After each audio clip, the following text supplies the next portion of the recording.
The best music for hard-working people. Get the job done with Radio. And now your feature presentation. Hey there, rockers! Welcome to Bands, the Good, Bad, and the Ugly with Dr. Dog on the show where we get real about the ups and downs of band life. Your host, Dr. Dog, is locked and loaded. So let's do this.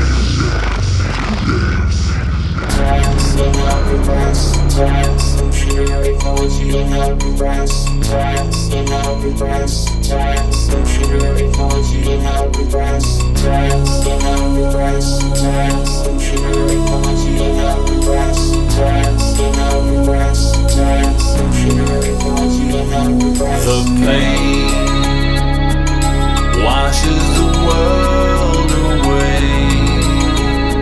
Believe me when I say everything has changed. It'll never be the same.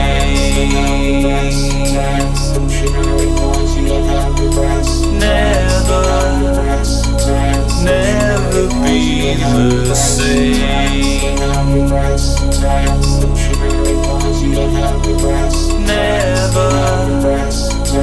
Never.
Ups and downs of band life. So let's get to it. Let's rock and roll. The song you just heard was Never Be the Same by the 23's. And the Doctor's guests today are Rob and Tom with the 23's. Guys, how you doing today? Yeah, we're good. We're fantastic. How are you, Dog? I'm doing great, guys, especially since I'm talking to you. So starts off my day really, really well. You guys are at night, right? Yeah, well, it's 7 o'clock. 7:15 UK time now. Yes, yeah. It's getting late. That's why we have beverages in our hands. We don't normally drink beers in the morning. It is 7 p.m. at night. Well, I usually drink beers in the morning. No, I drink whiskey in the morning. I use my plastic cup because nobody what's in it, but I won't tell you what's in it in my morning juice. This is my morning juice. So, well, mixture So- of morphine and diazepam, that'd be fantastic. Right, anyway. So we're doing good. We're doing good. So, guys, tell us a little bit about yourselves and the 23's. Right, Well, that's just screwed, isn't it? Oh, it's the first question we've had it. Well, I'm Rob Cohen. I do a lot of things. Bit of singing, bit of guitar, bit of keyboards, bit of everything, bit of songwriting. And I'll let Tom introduce himself. Yeah, I'm Tom, and I do a bit of songwriting, a bit of keyboard. Just basically what he said. Just come paste that one. Fantastic. Yeah, we kind of we all do quite a fair bit of the same thing.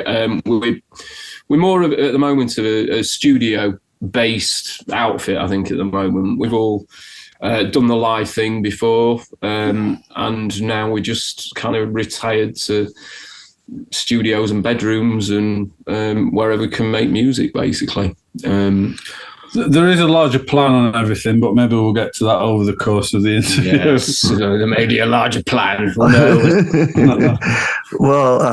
a lot of bands that have been on the road like that and have done the touring and the playing, you do get to a point, it's like just staying in the studio right now and just recording and kicking back and making more music. So there's nothing wrong with that. And my band basically did the same thing. We've been together since the 80s and you get to a point, it's like we just stay in the studio now and record, and that's great. Well, we've all pretty much got studios as well. Oh, that's really good. Yeah, these days, I mean, you don't need much to have a studio. I mean, back in the 80s and 90s, you needed a proper studio if you wanted to do anything, whereas now, you can set something up in a room with a laptop and a microphone and you're good to go. It's still amazing with the technology, just like you said, Tom, that people still go, and I'm not saying anything bad about this when I say this, but people still go to the recording studios and pay, 50, 75, 100, 150 bucks to $200 an hour to record when they can do, just like you said, for minimal costs compared to recording in a studio. Get your own gear. If you need to take it to a place and have it mixed or mastered, then that's one thing. But you can do a pretty decent recording.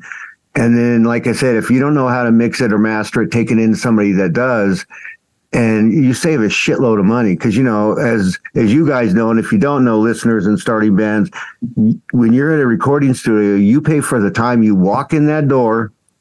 Yep. Until you leave. And if you book it for 8 hours, then that means you got to tear down about, hour, 45 minutes before your 8 hours are up to get out of the studio, because most of them don't let you stay in, after you paid for 8 hours, and take another hour to tear down your equipment and move it out if you have to.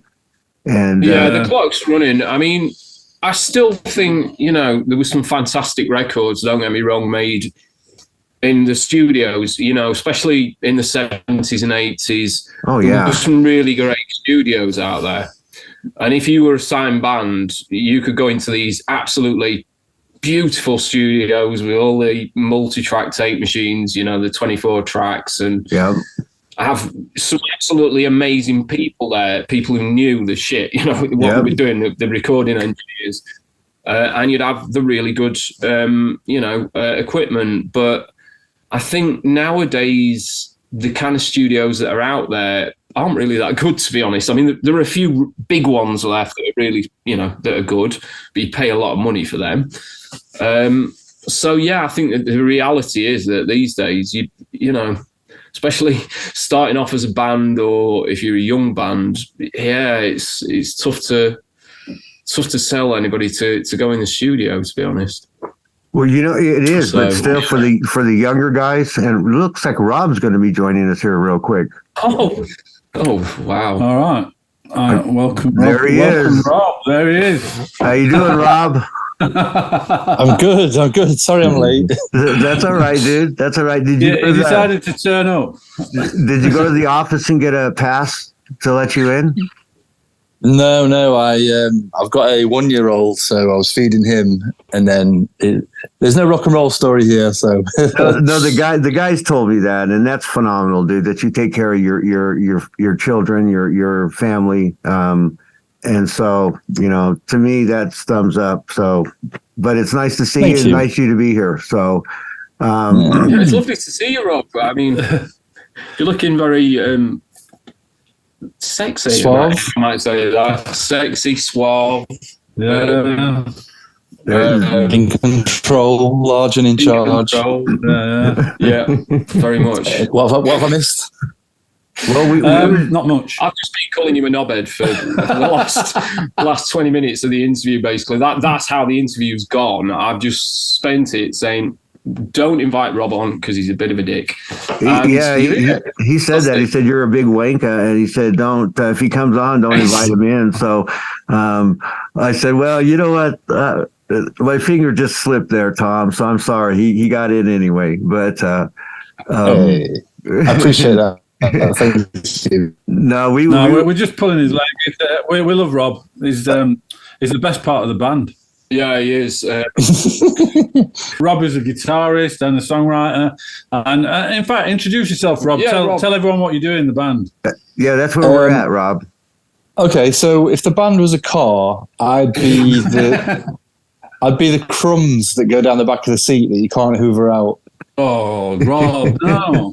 Well, if in that case, then me and Tom are the hoovers, and we're the hoovers that hoover you up out of the seat, bring you into the bag, and then empty you out into the bin and find out that there's like a diamond in the rough. Has somebody slipped some drugs into this ether or something? I'm feeling major drug vibes. LSD. It's an unorthodox band, but somehow it works. I think that's the best way to put it.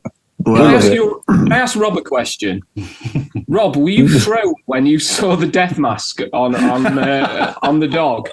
It was No, not at all. I've seen it all. Well, that's a good thing because Rob and Tom there just kind of stared at me for a minute. It was like, okay. Me and Tom went into a state of anaphylactic shock when we first came onto air. I don't know if that'll get into the interview, but I had to get some emergency procedures out of Fidge and rescue Tom from near death. Yeah. Is this the interview? Yes. Yeah. Basically, probably. I don't know. Are we live? We're not live. We kind of it's going to be edited around. So okay.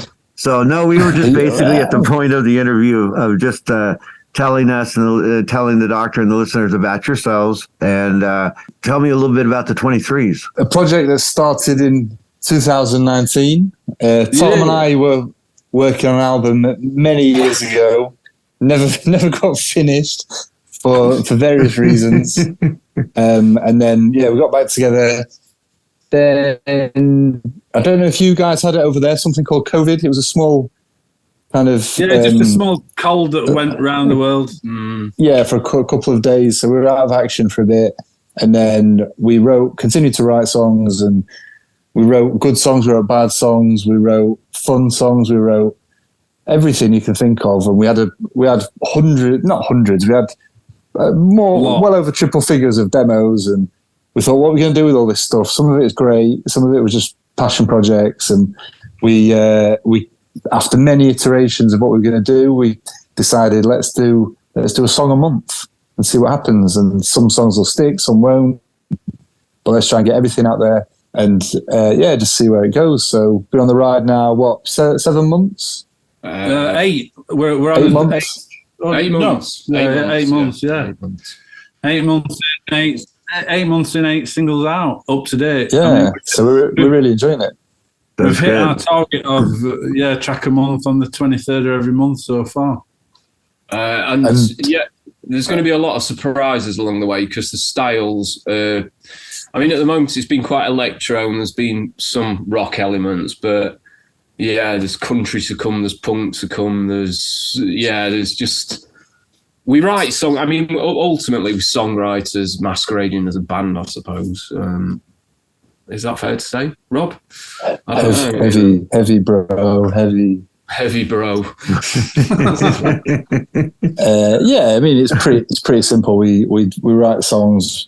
There's no particular genre that we follow. We just we'll write. And Tom's the main producer, and we'll say, right, here's the latest song, or here's the demo. What can you do with it? Some songs don't make the cut. Some songs sound drastically different from the original songs. What if we do get, the goal is to be able to do this as a living, as a career, and then we'll be able to release the demos of tracks that got big, and you'll be able to hear them when they first were made, and they don't sound anything like that. But we'd love to get to that position. The original goal for me was to get 1,000 streams on a song on Spotify, and we did that, and we're smashing that now, and the goals just keep moving. I think when you're satisfied, I think that's quite a sad place to be, because you've done it and your ambition's not there. I remember Noel Gallagher saying he never wanted to write the best album ever, because where'd you go from there? He never did. Well, it should never be the last album. It should never be the last best song that you guys ever write. It should be continually processing into the better and better and better and better. Nice thing about your music is it is a little bit of different mixture of genres in there, and a lot of bands, if you listen to their songs, it's like they all kind of seem to sound the same, but they're a little bit different. But you can just tell right away, every freaking song, you know exactly who that band is, because they stay in that same formula of writing music, and they just switch it up here and there a little bit. Is it a bad thing to listen to a band and say, I know who that is? No, not at all. When you're so spread out in your genres and your music, and like you said earlier, they're not all the same. That's fantastic. That's what you should do. I mean, the risk to that is you could have an amazing 2 or 3 punk songs, get some punk fans in, and then your next song is a dance song. Not the risk. The easy thing is pigeonhole yourself. You've got a definite audience, and if you nail that, then you've got that target audience. What we're doing, but we don't like that, do we? I mean, it's kind of, that's boring. Let's really mess with people's heads. The more we can screw with people, the better. And plus, it means that you're not in any particular genre. We're actually having an argument as a band here now, I think, about this. Yeah, I think so, really. Are you sure you're not arguing with yourself there, Tom? I'm arguing with myself. I do that quite regularly. I just walk around. But yeah, I think it's an interesting thing. I mean, yeah, you can listen to certain bands, and it's they release the same album after the same album after the same album, and I've never personally found that interesting. I always found it interesting when bands switch things up. I mean, we were talking earlier about the Beastie Boys, and one thing I respected about them was that they kind of did switch things up throughout the albums, and they did everything from sort of a punky sound to, hip hop to dance stuff, and it was all kind of genre hopping, and I like that personally. So that's the kind of stuff that influences me. But when you listen to the Beastie Boys, even though they've done that, it's the Beastie Boys. Yeah, you still know it's the Beastie Boys. I mean, that's what I'm saying. My point is that you can change it up, but people still recognize it and they still hook you to it, and that's a good thing. It's not like I'm doing the same thing over and over, but when you have that sound, people will recognize you just like that, and you have the vocals, people will recognize you just like that, even though maybe the music isn't. Well, this is what they normally play, but they'll know it's you. And by you guys switching up your genres and your songs like that, that's just a way to connect.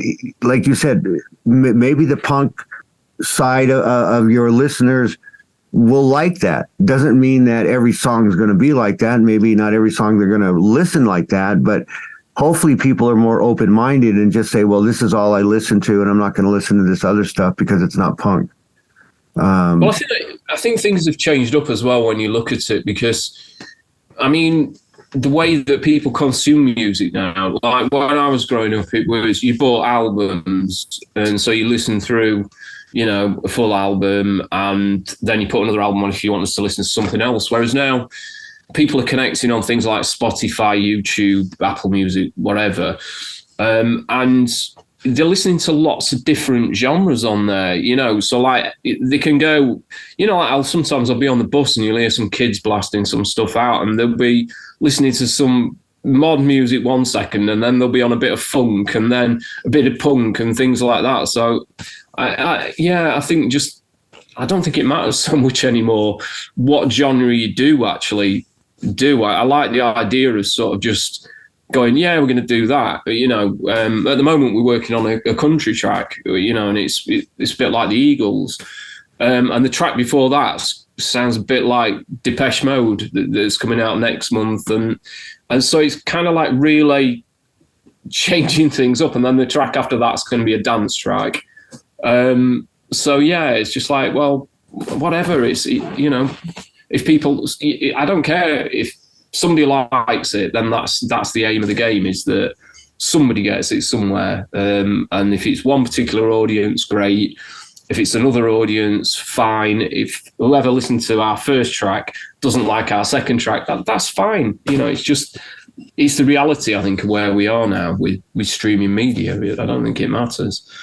Well, you were talking about, back in the day, and I know back in the day, I started off with albums, and then it went to cassettes, and then, or 8 tracks, and then cassettes, and then CDs. And if you buy an album and there's 2 great songs on it, but you listen to the whole album, you're still listening to the rest of the songs, correct? Yeah. So they're still getting exposure to that listener, even though they go, I only like this 1 or 2 songs. And I bought tons of albums just for a few songs on there. And yeah, I mean, we've all done that, haven't we? I mean, so there you go. It gives you the chance of, hey, I'm listening to it. Unless they fast forward it or change it up, they're going to listen to it till the next song, to the next song, to the next song. And again, I think a lot of times that's educating the listener to a different to a different part of the band. It's still the 23's. And if they love you and they love your music, then they're not going to abandon the ship just because, well, fuck, they put out a country song. And I don't like country. But it's not going to be so much country. It's going to be the 23's country version. Yeah. I mean, it definitely. Yeah. I mean, I'm not a massive country fan, but I quite like this track that we've been working on that's country-ish. But I mean, it's not like other country that I've heard. It's 23's country. So I mean, it's our own brand of country. We're not Garth Brooks. We're not. We're whatever we're doing with this track. I don't know what it is really, but we like it. And hopefully other people like it, or they won't. Well, I thought you would say Garth Brooks then. Garth Brooks is the big guy in America, isn't he? Is he still popular in America? I don't really follow that much country, to be honest. I don't either. I grew up with my parents listening to old country, and I don't really listen to country, to be honest with you. I respect all genres. I respect all musicians. Just for the fact that they're doing something and they're putting out whatever their music is, from their hearts. And I respect everybody like that. But no, you've got so many out nowadays, guys, here in the U.S. where, especially in country, I mean, it's like every day, every week or whatever, there's a new country star coming out, and they all have that same country sound, Are there some really good songs? Yeah, I mean, I grew up on the Eagles and Barefoot Jerry and Mike Nesmith's First National Band, that era of country, which I kind of like some of that, but I also grew up on Nils as well and things like that. So yeah, I do like that era of country, but yeah, not the modern sort of. I find it a little bit. It's a bit saccharine and overproduced, and it does tend to start sounding the same after a bit. Who's that guy who's just released the song? Well, I say just released, maybe in the last 6-8 weeks. The country guy with the big beard, who's just everywhere. And I think he wrote the song or recorded the song in his backyard, and I'm sure it went to number one. And I can't remember his name, but it went viral. Yeah, singing about. Yeah, he went from nowhere to everywhere, and it just shows you the power of one song nowadays. You couldn't have done that years ago. So that's, the way you consume media now, it does give you, like, anyone's got a chance. If your song lands, you've got that chance. So that's a plus. I think there's more negatives than pluses, though. Well, speaking of the media part of it, so what role does the media play in your music and connecting you with your fans? I think that's probably one for me too. I mean, generally speaking, I think because I used to work in unfortunate advertising. I used to work for newspapers, magazines, stuff like that, in new media and all that kind of stuff. So I've kind of took that mantle a bit. I mean, are you interested in doing that kind of thing? And Rob, I don't think they really want to get involved in the social media pushing of stuff that much. No, I mean, I'm not a fan of. Well, I'm really not a fan of. I mean, I'm the worst person to ask if I could. No, in fact, I'm not even going to say that. But yeah, I mean, I really dislike a lot of social media. I'm never sure whether it's been a good thing for humanity or a bad thing, whether it's been a retrograde step. But I realise that it's the place that we live in, and it does give us the possibility to promote things. So I won't sort of like call Mark Zuckerberg a complete cunt live on air. But that's how I feel about him. I don't like Zuckerberg. I don't like Elon Musk. I don't like Elon Musk either.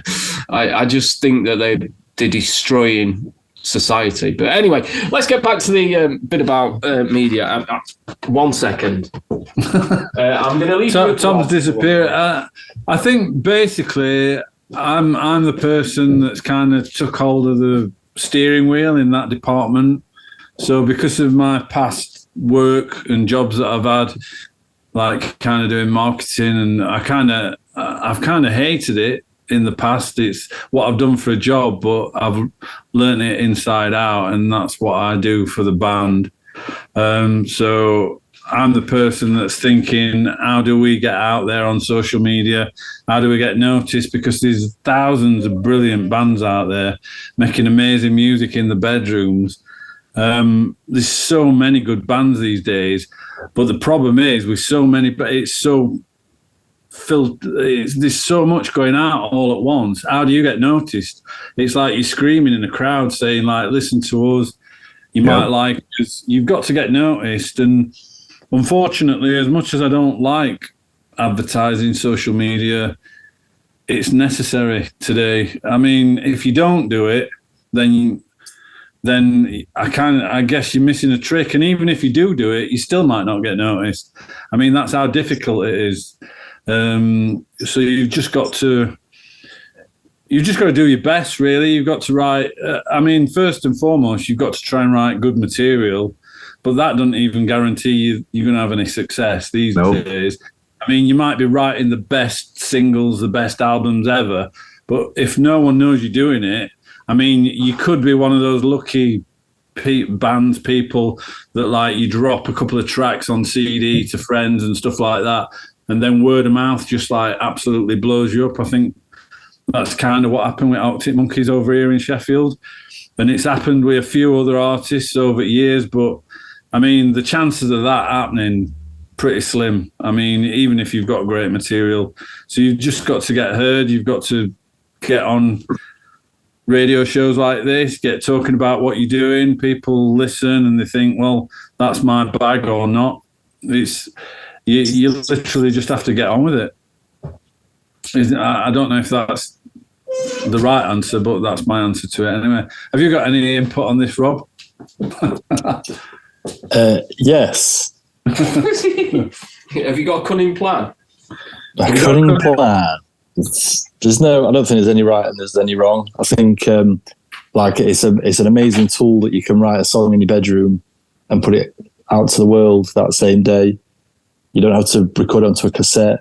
You don't have to give it to your friends. You don't have to beg them to come to a gig when you can just put it on Facebook, and then you might have hundreds of people see that for free.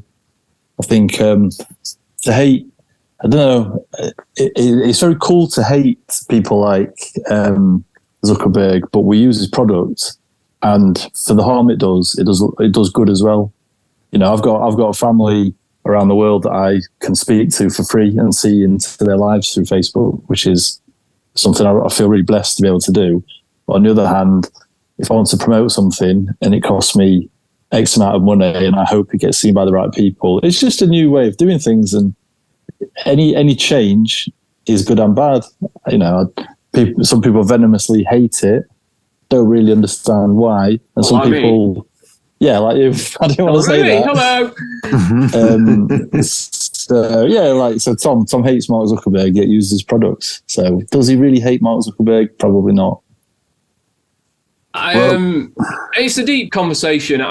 It rankles wrong with me in a lot of ways. I think I can see the positives of it, definitely, and I think Rob have both explained those. But I can see that when somebody can get killed, which has happened through false information being put out on social media, it's dangerous. That's a dangerous thing when one corporation has the ability to change the outcomes of elections.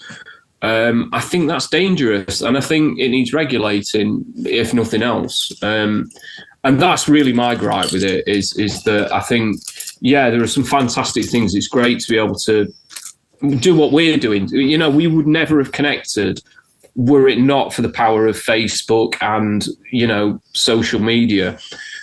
So there are definitely some positives to it, but I can see the negatives, and the negatives do frighten me. I think I worry about where the next generation who are hooked onto social media and hooked on the phones, I worry where they're going, because there's so much bullying takes place. People committing suicide through things that have been said on social media.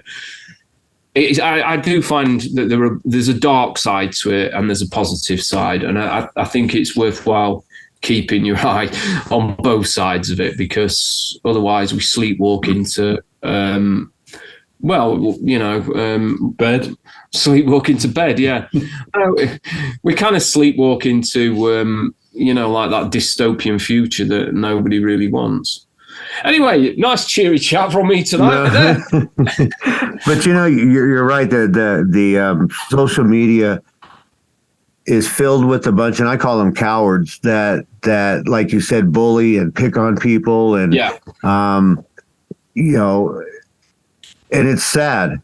It's really sad that people have to do that,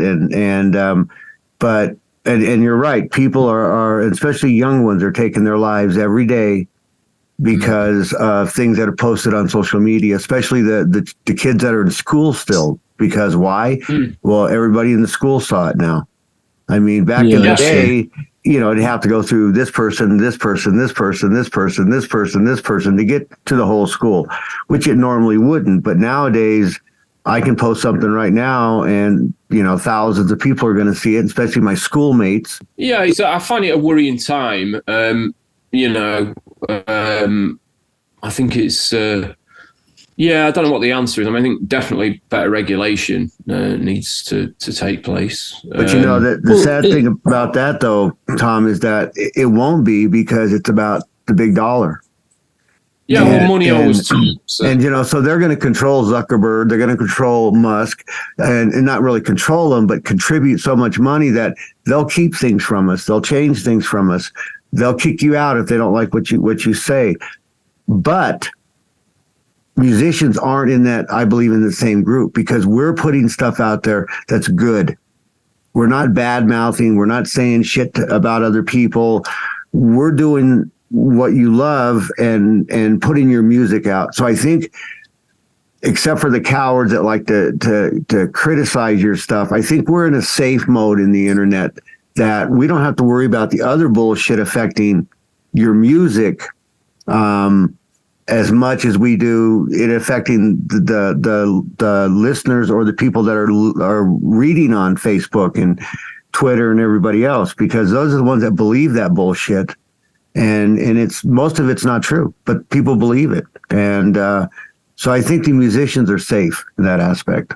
You need a thick skin to some extent, but then if somebody comes on and is trolling or saying this, just being mean, basically, that says a lot more about them than you. You know, there's a lot of hurt people out there. There's people who missed a lot of growth during COVID. There's people who don't know how to handle their emotions, and they'll go online and they'll attack. And I don't know why they do it. And when you realize that if you see somebody saying something and it's not nice, then you realize, as long as you can understand that it's coming from a place of probably quite sad and dark place, and they're not, if you're a happy, well-adjusted person, you're not going on the internet calling people fat, calling people ugly.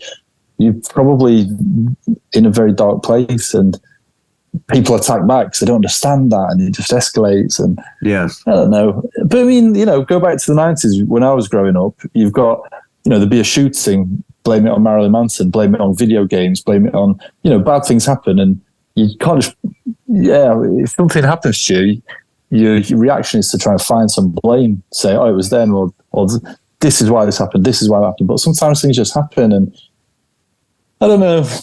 I thought we were talking about music anyway. Yeah. You're the one with philosophising. We just pulled you in there, Rob, into the dark web. I've had a long day at work. That's right. But Rob, though, you're right, bud. You're right. So speaking of that, being right in a great place right now, here's the 23's with 1984.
wretched human misery. 1984. Control the past, control the future. Control the future, control the past. Control the past, control the future. Control the future, control the past. Control the past, control the future. That is a great song, though. And 1984 was a great year. So, any formula you guys use to come up with your songs? There is absolutely no formula, but I mean, because like literally, I think I'm deep rooted in psychedelic kind of rock. Tom's like into all sorts of stuff like country. 80s, yeah, I like country, 80s, pop, rock, punk, funk, ska, and reggae, and then the other Rob's like into totally different stuff to me and Tom. So we're all from completely different background in music, but there's like cross pollination where we meet. And the thing is, because we're all eclectic kind of people in what we listen to, is that like country's not my thing, but I'm quite willing to work on a country track if that's what we're doing. If we're going to do a rap track, then if that comes up down the line, we'd have a go at it. Literally, we'll have a go at anything just to see what can happen. And I think that's interesting. And if it turns out all right, I mean, that there's always that arbiter is that if we try something and it sounds like a right load of old cock, then we won't put out anything that were rubbish, hopefully. But apart from the last 8 tracks, but But you record it anyway, and you find out at the end if it's something you want to put out or not. So it's never wasted, guys. It's always a lesson, or it's like, well, maybe this song is at the right time now, but maybe down the road. Maybe you get different ideas about how to tweak that song to make it better. It's all good. That's what's happened a lot, actually, is that there's been stuff that over the last sort of 3 years we might have gone one direction on a track, and then like we've recently come back to it and gone, oh, what about if we did this? I think ultimately we all just enjoy the process of making music, and that's all it's about. Is, I mean, some tracks that we've put out, particularly this one, the one that you've just played, the 1984. I mean, that had so many iterations. It started off off as a track. I mean, because you got this wrong, the last one. Did I? It started off as a track called Ooga Booga. Oh, it started off being called Ooga Booga, apparently, which I forgot. And then obviously it went into something else. Then it became like a bit David Bowie-esque. As Rob said in his last interview, we ran it through a Bowie app, and then it popped out, and then that were wrong. But then Tom kind of got his hands on it again, and then found some samples, and then it became what it is now. Yeah, it was just, it went through many iterations. I mean, it started off as a song, a really odd song, actually, as I say, called Ooga Booga. And there was just this one little bit in it that was who controls the past, controls the future. And I just picked up on that and went, all right, yeah, that's really good. And then there was some of the bits around it, and I kind of put it into another track. And then that didn't quite gel. And then we ended up, I'd started work on what was the backing track. It's a totally different song. And as I was playing around, I found some of the samples that I'd put into a sampler for the 1984 part. And I just thought, oh, that'd fit there. And it just kind of happened over about a 3-day period. And it just kind of ended up. I think that's probably the longest it's ever took to write a track, that one. It has been around, but hopefully people will enjoy whatever it is. Yeah, we're not sure what it is, but it's it's weird because it has got some airplay, and it's in New Zealand, and it's kind of like we're still a bit mystified because it's an odd track in a lot of ways. You know, it's got one verse, a bit of a chorus, and then the Kennedy speech, which. Yeah, I think it weren't even like a track that we thought, oh, this is an obvious track to release. We just thought, oh, well, it's finished now. We can't really reiterate it anymore.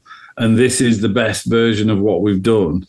So we put that out. And it ended up getting released because there was another track I was trying to release. I was trying to get mixed, and it just wasn't gelling. And I'd been working on 1984, and I said, right, we'll put this one out. Much to Rob. I mean, you can ask Rob over there. He was very much... He really didn't like it, and we had a bit of a set to about it. But it's all, we've kissed the maid up now. But yeah, it was... songs. It was a bit with songs as well, yeah. And it was a bit of a, I don't know, it's just, yeah, it was a weird choice. But the fact that people seem to be playing it is mystified us a little bit, hasn't it? yeah. But it's all good. So, Rob G, what didn't you like about it? Everything. I mean, you guys have already hashed this out, so he can't say anything more than you guys have already probably said to each other. So. Come on. What didn't you like about it? Come on, Rob. I can take it, Rob.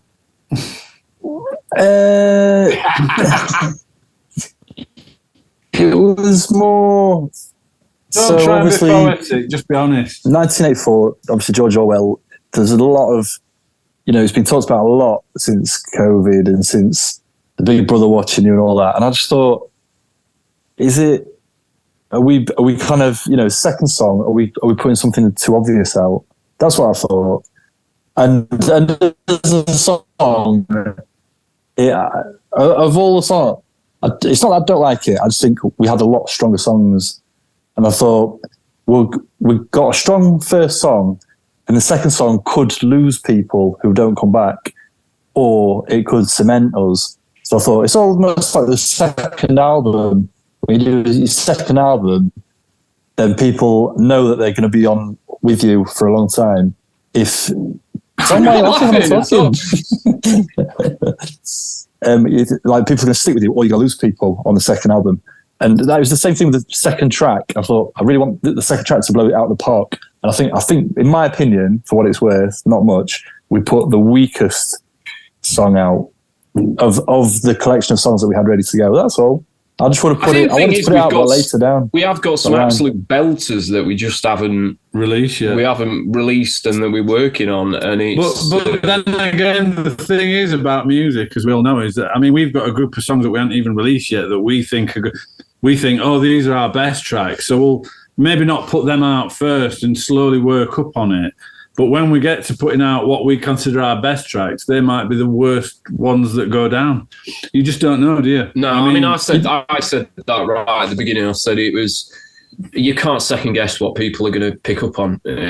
You just can't, and you don't know. Something could fly, something could bomb, and all you can do is just put your best into it and enjoy doing it. And that's all I'll get back to that. That's why I like making music. It's because I enjoy doing it and I want to do something cool. I think it's what Tarantino said. I'm sure it's Tarantino said, you could make the best Western ever, but if somebody doesn't like Westerns, then they're not going to like your film.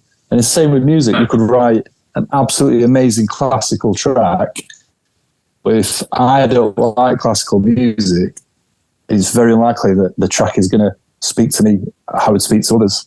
That was just my thinking about 1984. Nothing too deep into it. Just I didn't know if it was the right song at the right time. It's like Bob Dylan said, isn't it? He said you can please some of the people some of the time, but you can't please all of the people all of the time. So you might as well just do what you enjoy doing, and then if people like pick up on that and go, yeah, I dig that. It doesn't really matter as long as you're enjoying the process and putting stuff out and you're putting your heart into it. Then even if no one likes it, or just one person likes it, or everyone likes it, you're doing what you love. Yeah, and that is the main reason every band makes music. Really, I guess. I agree. And Tom, you pissed Rob off because he got off. So I think it was when you were doing this thing, when he was talking.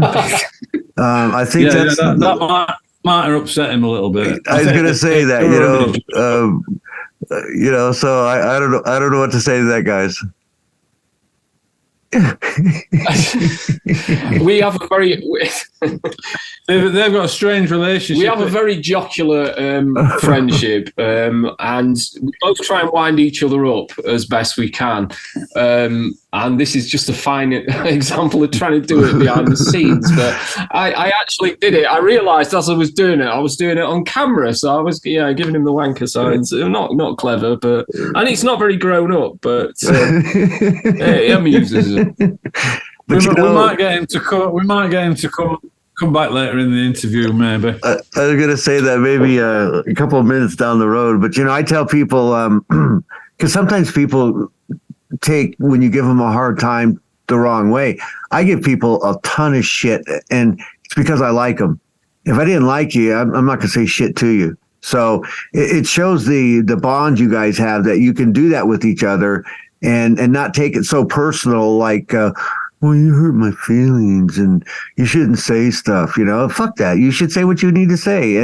But if you guys are friends, like I think you are, then if you look at each other and say, well, y'all can fuck off, then it's not really meant. And, unless it's really meant. But, I mean, we are definitely like that. And I think it's, I agree with you totally. I think when you really know somebody very well, that's the time when you can say things to them that you wouldn't say to anybody else. And there's things that I will say to Rob and things that I'll say to other Rob. Too many Robs in the band. That I wouldn't say to anybody else. But it's because he needs to change his name to Rob. Yeah, I need to change the name to Rob. Yeah.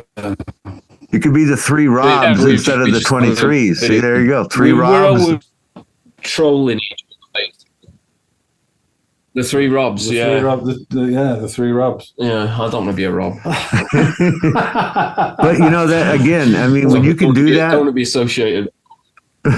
When you can do that and give each other shit like that, and it's all good and nobody's going to take it personal, that's the best connection you can have with each other that I think of, because just that joking around and that levity sometimes and that laughter you can bring, or the look you get from somebody else when you say something, even though they're looking at you going, fuck you, but they know inside they're laughing. So it's all a good thing.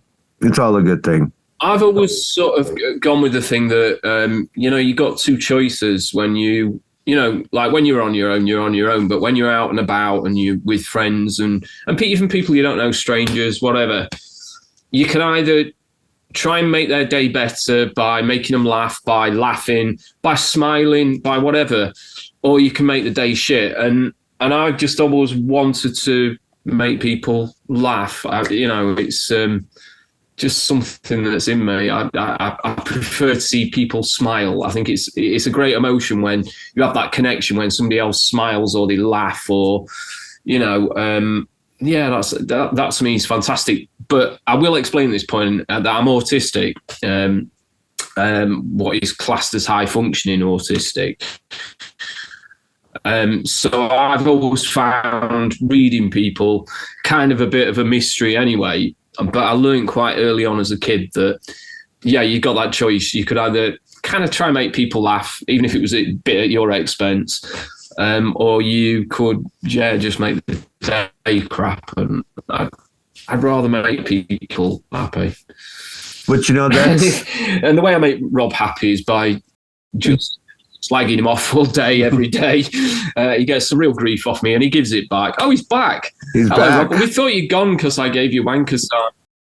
No, my signal kept cutting, so I've gone to the back of the house. All right, we've just had a massive conversation about how band split up now, and you've left the band. You're really upset with us because Tom was giving you like a hand sign, and then you got really upset, and that's it, and band's over. What happened, Rob, was I decided it'd be really funny while you were talking about 1984 to record you, and then I was going to covertly go like that and film myself doing it and send it to you on Facebook, which I have done. And if you check your Facebook Messenger, you'll find it. I don't check my Messenger for your messages. Right, okay. I don't blame you because they're not very nice. Not really. Not really. Anyway, Dog to Dog. What's your background then? What's my background? How did you come to this point in? Well, I've been in music since '72. My band's been together since '86. All same members. Wow. We've done a lot of recording, and it's a blessing for us. We've done our roads touring, all the other gigs, the venues, and we put out some really, really good music. And so with life, and this, Rob, you have families, you have kids, you have jobs, most of them. And so the time to get together at this point has kind of slowed down. And we even built our own recording studio in my house. I moved way out into the country, so we built a really professional recording studio so we could record anytime we want to. But it's just getting people together. And I just got real frustrated because I believe, like you guys do, our music is great, and it's getting the others to realize that. And instead of making excuses like I don't have time, bullshit. You can make the time. You can make the time if you really want to. You can, and I know that, and I know you could be busy as hell, but you know what? You can make a little bit of time. So they didn't. And then MM and Magpie got a hold of me and said, hey, do you want to do a radio show with us? And it's like, sure. And they said, well, come up with it. And me and Magpie worked on it. He showed me the list of artists I'd be interviewing. And actually, you guys were on the list. And so that was a no-brainer for me. It's like, I love music. That's what I do. I'm a percussionist. I love the energy the music gives me. I love it even more when I'm together with my mates and we're playing, but unfortunately hasn't happened in a while. So, this is my connection to music now. Plus I've been in it a long time, guys, a long time. And to me, it's my turn to give back to you guys. It's my turn to help you get to where you want to go as much as I can do for you. And like I said, it's been an honor that I've been able to do this because I meet bands like you. I get to talk to guys like you. And it's not just bullshit interviews. It's really you guys. And so anyway, that's what brought me to where I am today. And I love every bit of it. Like I said, I love music. I still practice every night for at least 2 hours.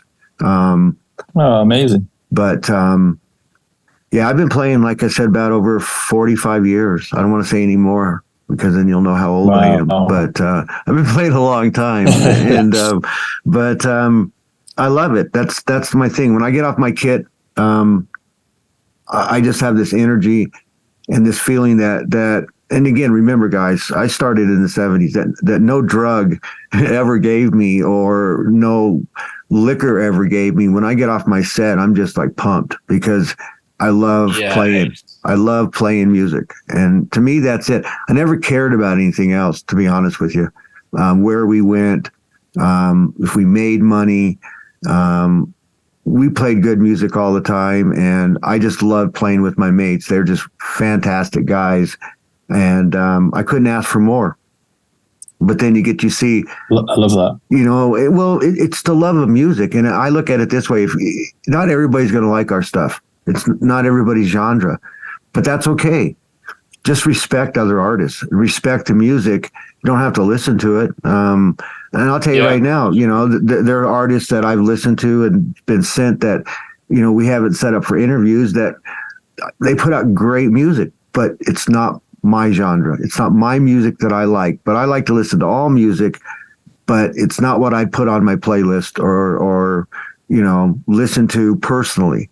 So, as long as I can stay in music and help the new artists, and believe me, we have, dude, I've already come up with a couple shows that's going to really help promote the artists that we deal with, our favorite artists, and that we want to take care of, this is my biggest thing about social media. And then we'll go on to the next question, because Magpie's going to say, you fucker, you sit there and rambled on again, I have to cut this shit out. And believe me, he does. Fuck you, Magpie, because you know what? This is a good interview. So, but what I was going to say is it's all about the music. And if you put out good music and you know in your heart it's good music, it shouldn't matter. Okay, it shouldn't matter because, again, not everybody's going to like it. And what Tom said earlier, and so did Rob, about social media, you need it. Yeah. And I've interviewed with artists, I'll tell you right now, they've signed on with some labels, and that's the biggest reason they did it, is they just flooded every stream out there, every place they could put their music, they've done it. And even though we may not like to do that, but in today's society, that's what you have to do. The more you put out, the more places you put out, the more you're going to get heard, the more you're going to get noticed, because that's all it's about, guys.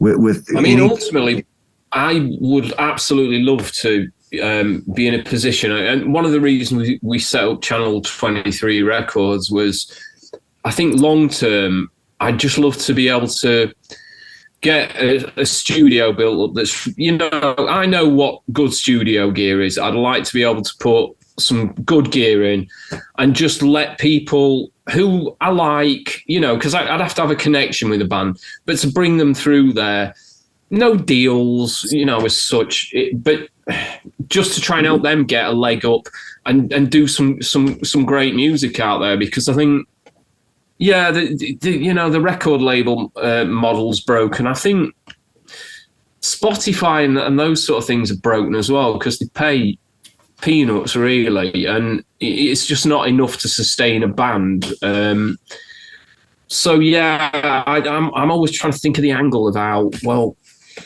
I'd love to build something that was like, a bit of a mecca where people, there's a bunch of VFX artists on YouTube called Corridor Crew, and they've been, they make VFX tutorials, they make short films.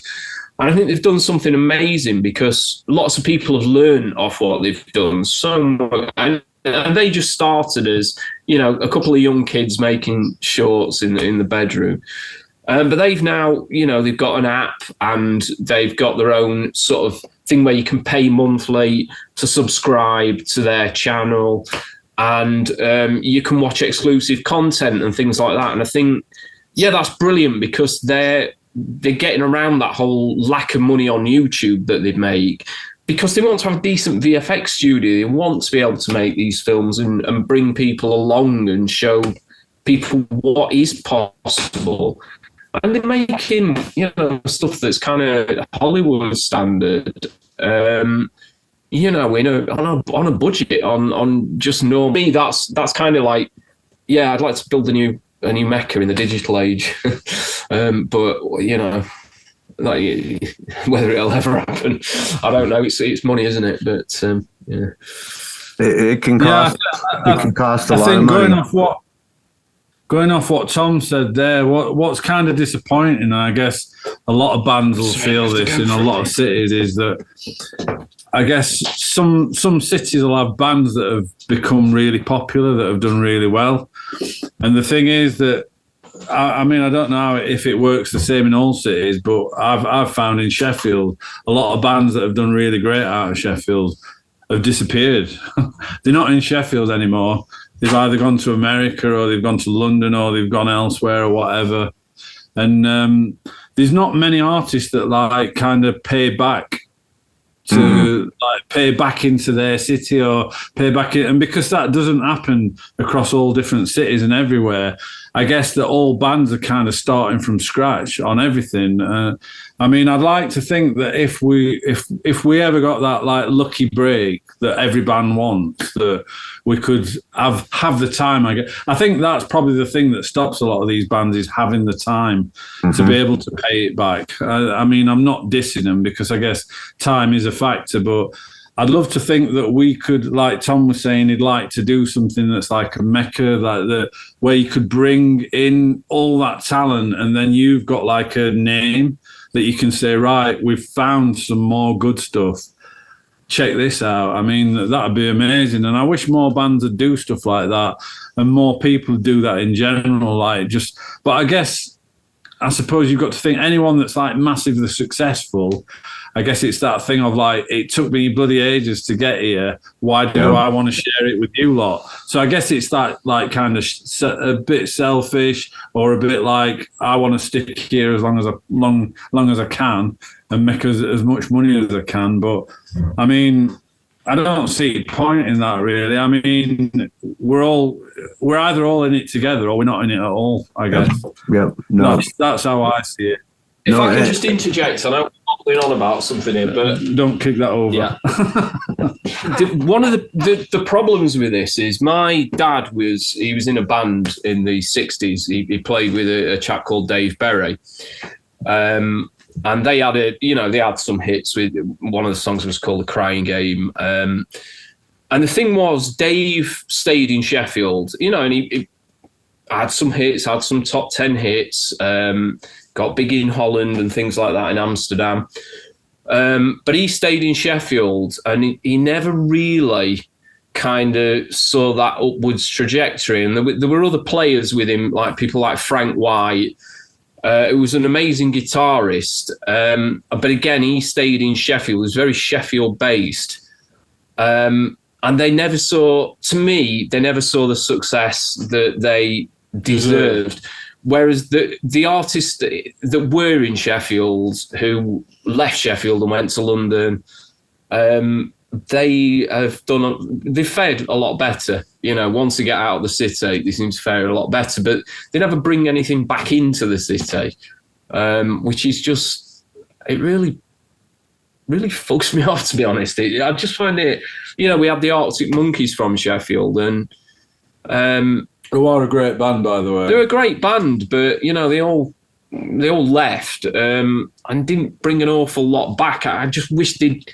Well, I guess they have brought things. They've brought people know that they're from Sheffield, so they do bring that back to Sheffield, regardless of whether they're bringing anything else back.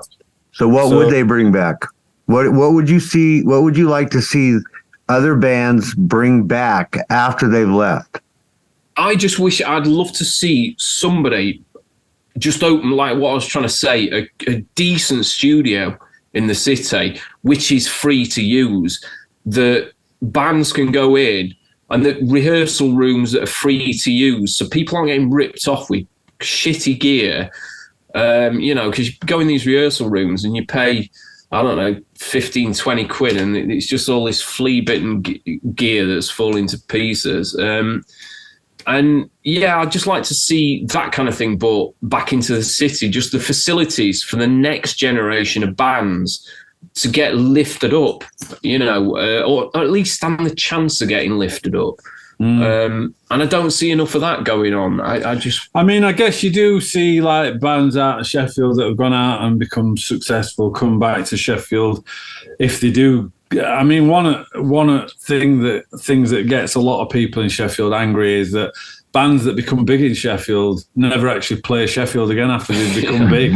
Like a lot of people are crying out to see these great bands that became great.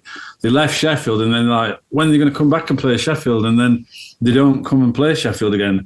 They'll like tour all around and miss Sheffield out. And it's like, wow, you're from Sheffield and you've missed us out altogether. But I think kind of what would be great is if they came back to Sheffield and then sort of scouted out for some young up-and-coming bands and said, look, we'll give you 2 support slots on this gig at Sheffield City Hall or like a bigger venue, you know what I mean, and give them a chance where they would have loved to have had that chance when they were a young band. But, I mean, maybe I'm just being too looking at things through rose-tinted spectacles. You quite literally are, aren't you? Yeah. Well, yeah, yellow-tinted spectacles.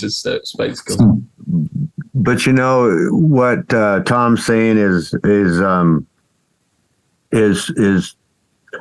right thing to do, which is have a studio where bands can come in and record their music for basically free, or for maybe just pennies versus dollars. And I know Dogbone Studio here that I'm recording out of and interviewing out of is doing that with young artists that can't afford it. They want to lay down a track. They want to see what it's like to be in a studio for nothing. It's free cost for them to come in. So I'd like to see, just like you said, Tom, more and more of that happening to help the new artists. Anymore, you have to pay for it. Okay, they have some fantastic schools out here for singers, musicians. But yeah, bend over. Okay, because that's what it's going to cost you. You know, and are they good? Yes, they are good. But how many young people, unless mom and dad's paying for it, can afford to do that? Yeah, you know? So only the elites, the elite and well off can afford to get the chance. It's not good, that is it? No, and it's not fair. And, you know, there's so much injustice anyway, as it is in the industry in all aspects, that you would think that when people are trying to do something good in this world, since it's so shitty, especially here in the States, you think people doing something good would be appreciated and people would look at it that way. And, you know, I know businesses have to make a money. You know, if they don't make money, they can't stay in business. But, exactly.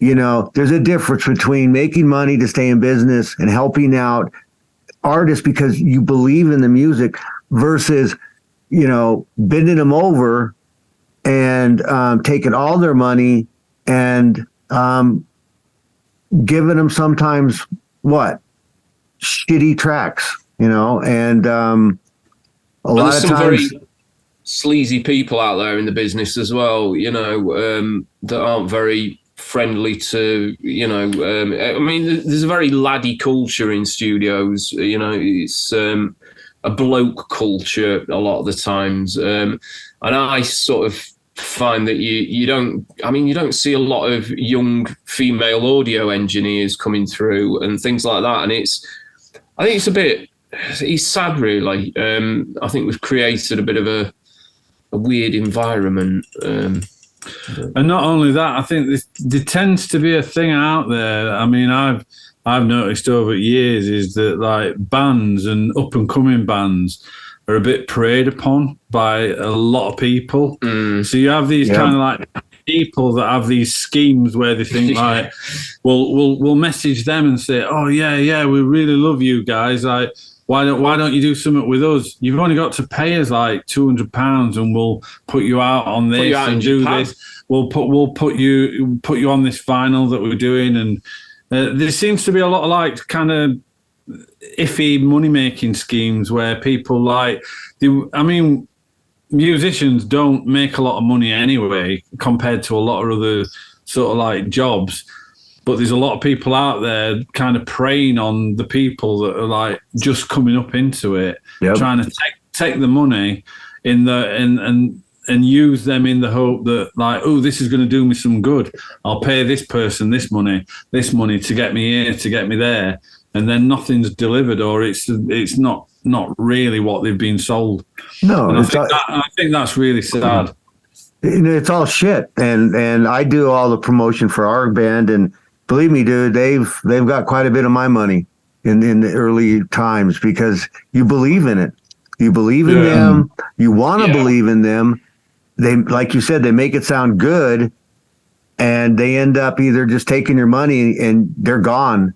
And I've got one that just did that, I don't know, a while back. But and what they do is they'll if you ever see anything posted that says, you know, we've got top 10 slots open, or we've got so many whatever slots open, it's this fucker that's changing up his names and his company, and they take your money and then they string you along. Everything's great, and then boom, they're gone. And they start all over again. So back, you know, when I first started promoting, it's very easy to get sucked into that. Because you don't really know who to turn to. You don't know who to trust. And no, so, you don't. I mean, you don't know who the good and the bad people are, especially on the internet as well. I mean, you've got no clue who you're dealing with, are you? I mean, it's same with gigging as well. I mean, there'll be a lot of young bands out there, maybe like 16, 17, 18, that like go and book a show and they'll fill a room, like some pub. They'll get like 100 of the mates coming down and someone will hear about that and then they'll get offered another venue. And then they'll go, oh, yeah, we'll stick you on this like bigger stage with some other bands and you've got to sell 300 tickets and we'll give you like a few beers and stuff like that. You're technically not really getting paid for doing that gig. You're turning up, playing your heart out, bringing all your mates along, selling loads of beer to all your mates in band, and then you come out of it and you think, well, we've only got like 10 quid between us, and venues made like a killing. And there's so much of that going on, and it's just such a shame that like this monetary thing where it's all about money and nothing else really. I mean, I wish that there were more justification and more things for young bands and people coming up that are trying it out for the first time. Rob, you wanted to say something? No, I can hear that one of my kids has woken up. I think I need to go and do the fatherhood duties. I've got a 2-year-old and I just turned 1-year-old. did you? Congratulations. Yeah, they were telling me you just had a little one, so congratulations on that. Yeah, and thank you. We definitely understand, Rob, if that's the case, bud. That because we'll have, you know what, we'll have you guys back on again. Not for this particular themed show, but we'll have you back on again. So we'll pick a time where it's nap time or something for them, and they'll be sleeping for a little bit. Get them at the beginning of nap time, take them all the way through to the end of nap time. So, but yeah, 7 o'clock our time is kind of tough for me. Selfishly tough for me, but obviously there's 3 of us in the band, so well, it's fine. You know what? You've got responsibilities. So if you have to take off and pop off, that's great. We understand, but. As long as you can stay on, that's great too. But we do understand about your duties and that's a good father. That's a good father. Thank you. Lovely to meet you, Mr. Dog. It's good to meet you, Mr. Rob G. We'll meet Rob again, G. Mr. Rob G. We will do. Enjoy care. the rest of the interview, and remember, anything Tom says is a lie. Okay. Okay. All right. Take care now, Rob. See you later. Bye. See you later, Rob. See you later. Yeah. Cool. He's a good guy. He sounds like a really good guy. Rob's a good guy. He works very hard. He works harder than he's the hardest working person in the band, and he works really hard at being a dad. And yeah, I mean, hats off to him. I know he gets his leg pulled, but hopefully he loves it as much as we love giving it to him. Like all the abuse. No, it's all friendly. No, it seems like he does, and so he's on. Or I mean, he's blessed to have friends like you, and vice versa.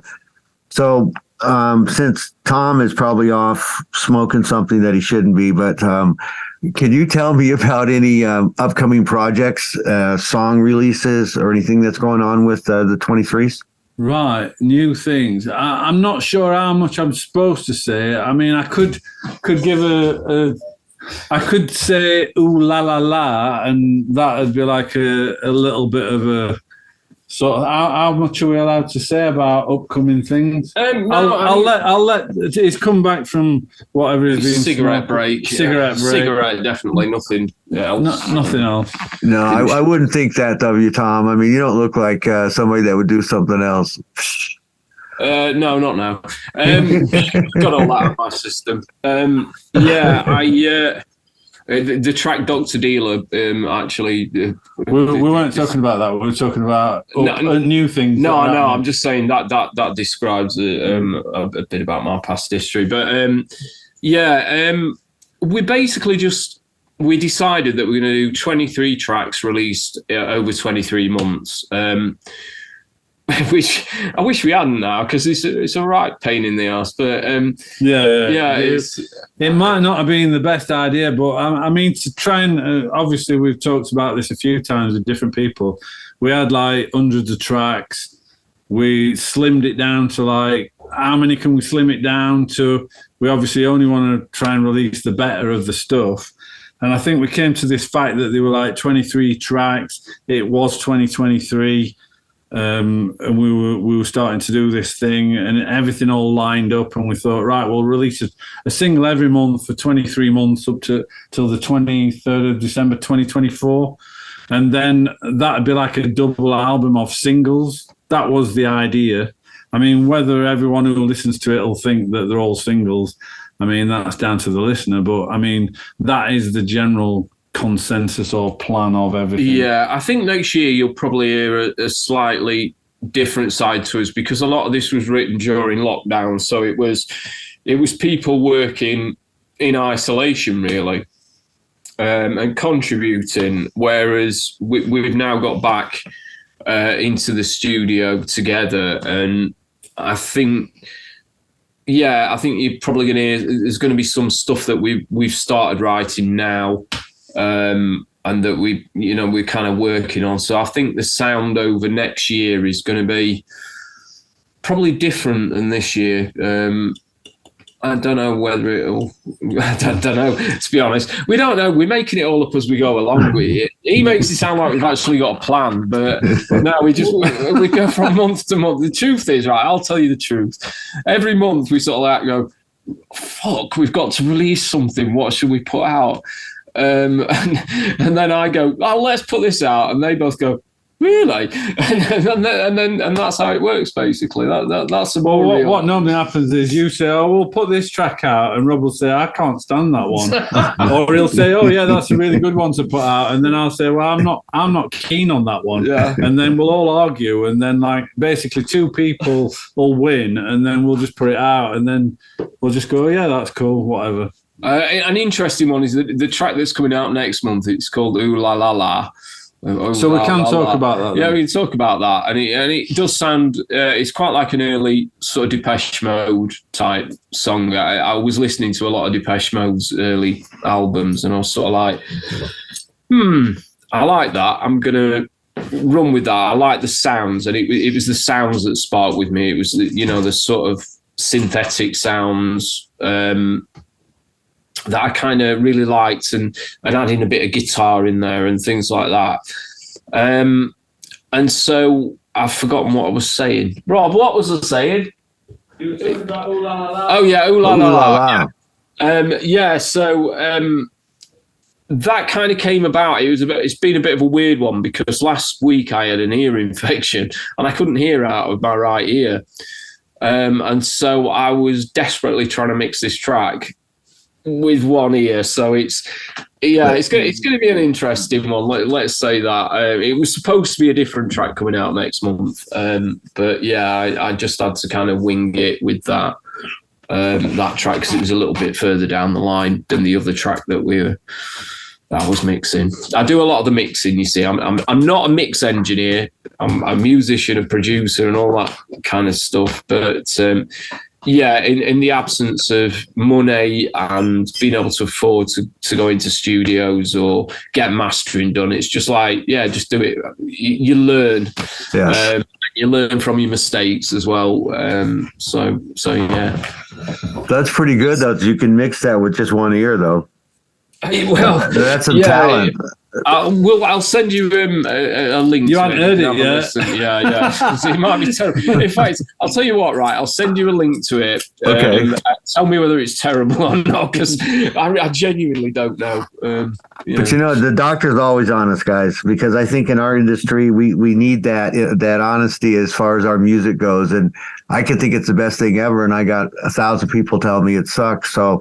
I still love it, and I'll still play it for myself, but that means I have to change something up. But I like don't have constructive criticism. I like it when somebody sort of like comes to me and says, "Oh, I don't like it because of this," yes. And then I can listen and go, "Well, actually, yeah, that's a fair point, well made." I don't take any criticism personally or badly. I just think some people aren't going to like what you're doing, and some people like to jump on social media or whatever and just say, "Oh, you're horrible, you're crap, we don't like you," with no valid reason. But then other people will try and give, some constructive feedback, and I like that. I like it when somebody sort of tells me, constructive criticism's good. I mean, if someone's going to like give you some advice and say like, wow, this is all right, but you could have done this better and that could have been better, or if you'd have thought about this. But when people just say, this is shite. Yeah, it's not really helpful, is it? I mean, you either put it down to either they just want to like troll you and make you feel bad, or they've just not really got anything to give you. It's like just a flippant comment. Yeah. I mean, we can all say that's shit, but I mean, if you've got a valid reason why you think it's not working, then that's cool. I mean, at least you've given someone something to work with. You know what I mean? A reason why. I mean, and even if people say they don't like it for whatever reason, I mean, you might think, well, yeah, fair enough. I can see why you're saying that, but I actually like that myself, and that's how I wanted it to be. So, but yeah. That's the end result, though, is you liking it, putting it out the best as possible. Not everybody's going to like it, plain and simple. So you know that, you've accepted that. Almost all bands and musicians have accepted that. So as long as you're happy with it, then, you put it down the river, let the boat float, and see where it ends up docking and who jumps in and goes on from there. So I just think it's about putting out the best music you can. And speaking about the best music you can, so you need to put your ear pods in for this one. This is one of the Doctor's favorites one. This is Doctor Is My Dealer.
So it's an awesome song. So what gave you that idea? Well, I'm guessing that Tom must have gone into the future, met you. Yeah. You were the doctor, you became his dealer, and then you set him up, and then he went back, wrote the song, and then here we are today, like meeting you for the second time, or something like that. Yeah. Or the real reason is It's over to Tom. Time causality loop, I think, with us. It's like Back to the Future. Yeah. I mean, but the real answer is, Tom. What is the real answer? It's a personal track to me because I'm going to tell you the real reason. I think I've skirted around it on another interview, but I had an operation on my back in 2010. Actually, it was the end of 2009, and I had a doctor who stuck me on opioids, on morphine, because I was in a lot of pain. And over the progressing years, he carried on putting me on ever more opioids until, about 5 years, 6 years down the line, I was just a junkie. I was functioning, but he just kept on writing the prescriptions. And that carried on until 2019, or in fact, it was more like 2020. When another doctor, he got me in his surgery and he looked at what I was being prescribed, and his first words to me was, well, frankly, Mr. Taylor, I'm surprised I'm not speaking to you via a seance. I was like, oh, fuck. And he said, I can't believe how much you're taking. He said, that is enough to kill Keith Richards. That's a lot. And then he basically, over a couple of year period, weaned me down off it. And so Dr. Dealer was written about that. It was just how I felt that, the doctor was my dealer. He was feeding me opioids, which, people get addicted to. Both on prescription, but also on the street in the form of heroin, which is, of course, diamorphine, which was invented to try and get people off morphine, which is I always find quite amusing. It's quite bizarre, isn't it, really, when you think about like all what would have been heroes of our generation upwards. You've got like Michael Jackson, you've got George Michael, you've got all these people, and I think not all of them, but some of them have got interlinked. Prince have got interlinked with maybe. It's hard to go into exactly how they died, but it might have been prescription drugs. It might not have even been prescription drugs from their actual doctor. Well, of course, Elvis. Elvis. There's like literally lots and lots and lots of musicians over the last 30, 40 years that we've lost through prescription drugs. Yeah, well, there's lots of people we've lost. We've lost a lot of people through prescription drugs. Not just musicians. No, like Tom said, though, the doctors will give them to you for a while, and here they have the balls. You can be on them for a year, 2, 3, 4, 5 years, and then all of a sudden you call up and it's like, well, we can't fill that anymore. Yeah, I had that. I had a doctor who decided, this was before I met the guy who actually got me off them, but he basically turned around and said, I'm not filling this prescription. And he just he gave me some substitute, but what he didn't tell me was that it was it basically boot all the morphine out of my brain. So I just went into instant cold turkey, and it was just hellish. I've been through cold turkey a few times, but that was my own fault. You see, this is a problem. They're quite, I'm not going to say that I didn't enjoy taking them sometimes, because they were, Well, I think you're supposed to say like you shouldn't do this or whatever. I think the thing is, it's all well and good about what can feel all right while you're there, but when you come to the point like you did, where you had to come off it and you are actually clean now. Yeah. That battle for you was like the battle of battles. Yeah, it was pretty hellish, and. Yeah, so the song was really written. It was my way of, I just wanted to if I could bring some attention to it, because I think it's a hidden thing in society, really, and there is help out there if you're addicted to street drugs. But if you're addicted to prescription drugs, it's a bit of a dirty little secret, and some doctors don't even want to talk about it. They because ultimately they're the ones that have been prescribing the drugs to you. But there are some good doctors, and we're fortunate in some ways in the UK to have the NHS, where we have, we can go and get free healthcare, and if you find a good doctor, they will help you. And this guy, Dr. Mac, he saved my life. There's no two ways about it. I say he saved my life, and Dr. Mac, if you're watching this, thank you, man. Good job, Dr. Mac. Okay, you kept somebody that's a phenomenal artist alive, and we appreciate that. And here in the U.S., it's a real big epidemic, and I was reading about like Xanax or something. I mean, I don't know if we've got that here in UK. I mean, I probably have. I don't know. Or maybe it's under a different name. But I was reading about like so many people in America that have been prescribed Xanax for anxiety and stuff like that. And then like they've been on it for a year, and then they've like said, "Oh, you can't take this anymore," and then took them off it, and they've just like freaked out and just like had they've had body pains and all sorts of stuff. I mean, it's quite serious. I mean, it's an awful thing for anyone to have to go through. But we all, I guess, there's that kind of like thing where we think like, well, if we're getting it from a doctor, then it's kosher, it's safe, it's good, it's from a doctor, it's like a good medicine, but it's not necessarily really that good, is it? No, not in all cases. I mean, in some cases, yeah, but when you need it, then it's good. But when they keep you on it and then they yank you off, so all they're doing is forcing people to either buy the pills on the street, which like here can be $20 to $50 a pill, or they push them into heroin or meth.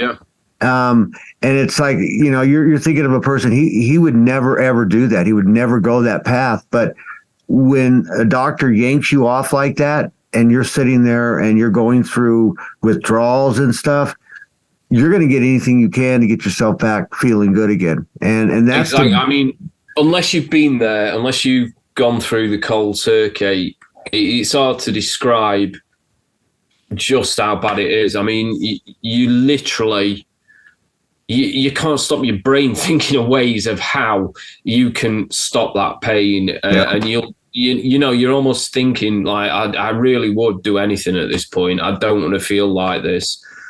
And it's just, it's hellish, and it does push people onto the street, and onto, I mean, there's, the dark web where people can buy drugs, supposedly. It's a ticking time bomb, and I wish that, I mean, morphine, great drug if you've got pain, short term, operation, whatever. My dad, he died of cancer, and he was on morphine and diamorphine. He wouldn't have got through that period in his life without it. But somebody like me, who had a bit of back pain ultimately, should never have just been ramped up. And not keep making it stronger and stronger. People that are on cancer or that are very disabled and live with pain every day, it's a good thing. It's the only thing they can do, and that was a measure for me. I was on more, I think I was on 3 times, 4 times the amount that my dad was on for cancer pain. So it was, and then the doctor that I was with kind of washed his hands to me, and it was like, oh right, great, thanks, not good. But it's I don't know what the answer is. Probably just doctors not prescribing quite so much, and people not expecting.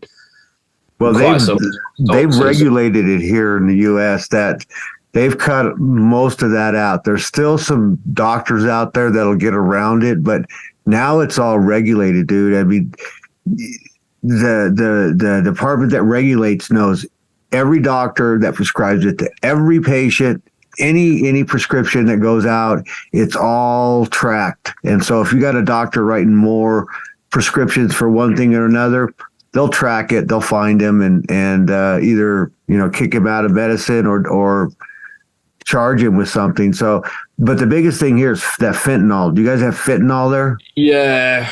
I mean, that's another incredible, I find history repeats itself because, as I was alluding to earlier, one of the reasons that heroin was invented, and heroin, I'm sure you know the story that heroin it's a brand name that was registered by Bayer Pharmaceutical, and it's a brand name for diamorphine.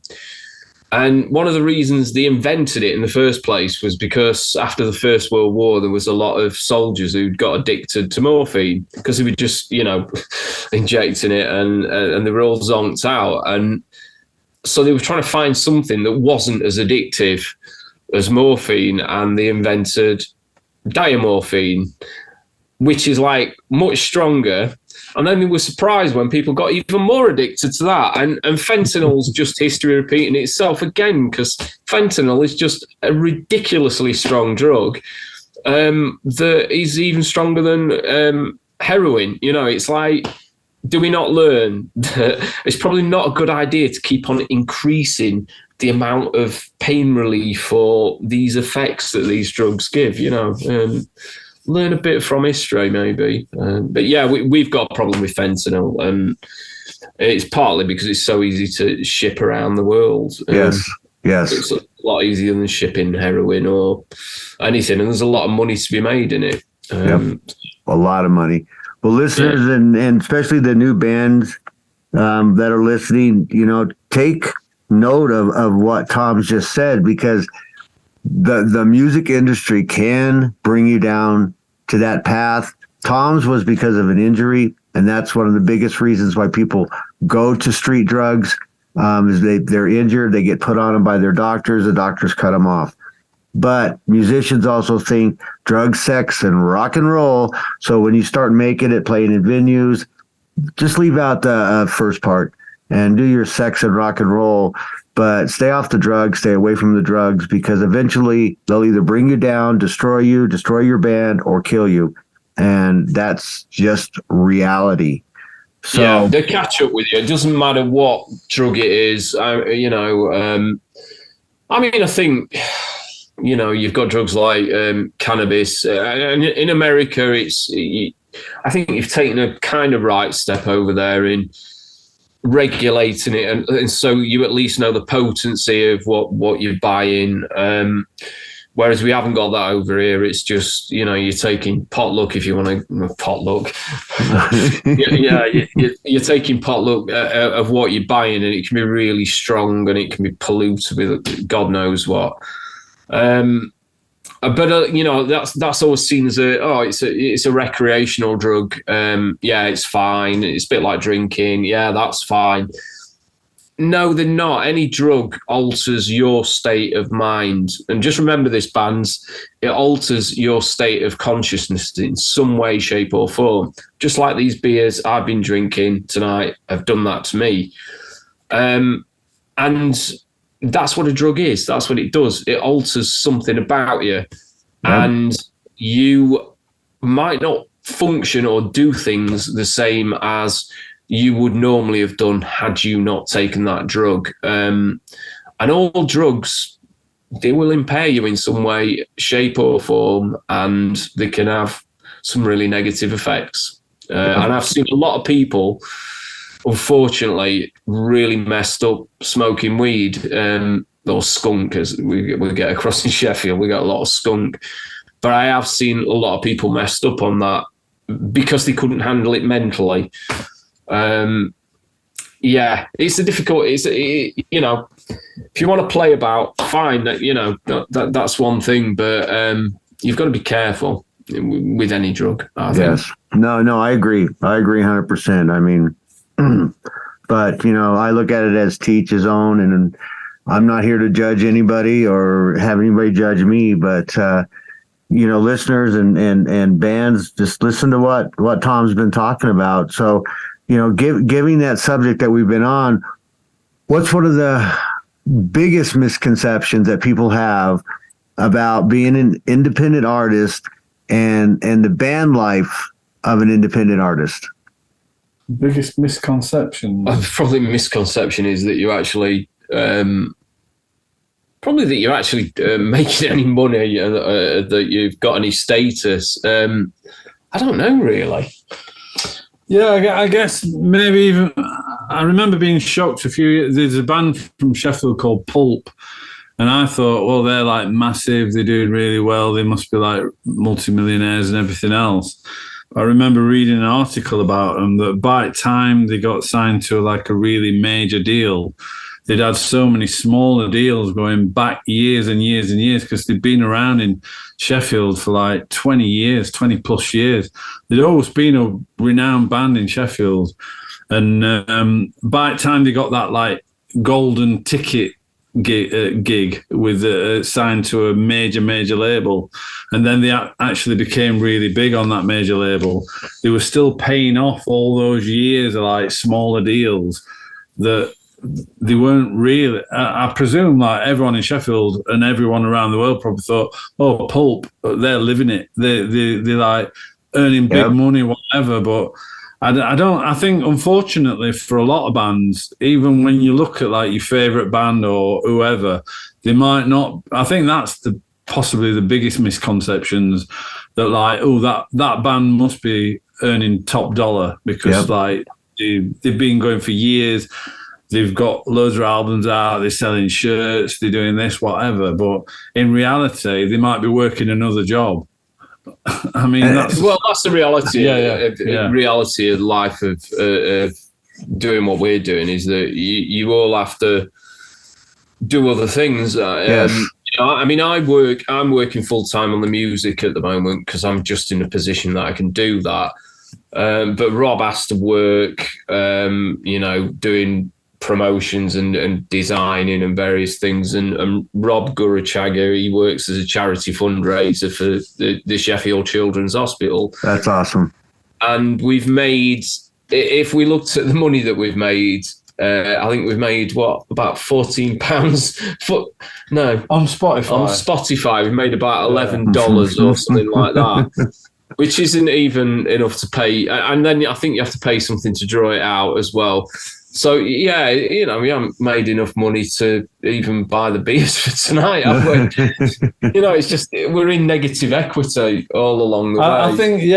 I think that would be advice to any young bands out there, is if you wanting to get into this to like make top dollar or become famous or whatever, I mean, forget it. Like, do it because you love it. Yeah. Because that is the main number one reason for anything. Like, if you love what you do, you wake up and you think, oh, I've got an idea for a song, want to do this, want to work with my bandmates, do that. Then get on with it and love every minute of it, because there's nothing better than just like having like a team or like people that you work with that you're like, I've got this idea, and then they bring that idea in, and you do that and you do this, and it changes and morphs and whatever, and then you end up with a final thing, and then you go and do some gigs and everything else. But if you're like literally thinking, right, I'm going to be like super successful, like Instagram famous or whatever, I mean, forget it.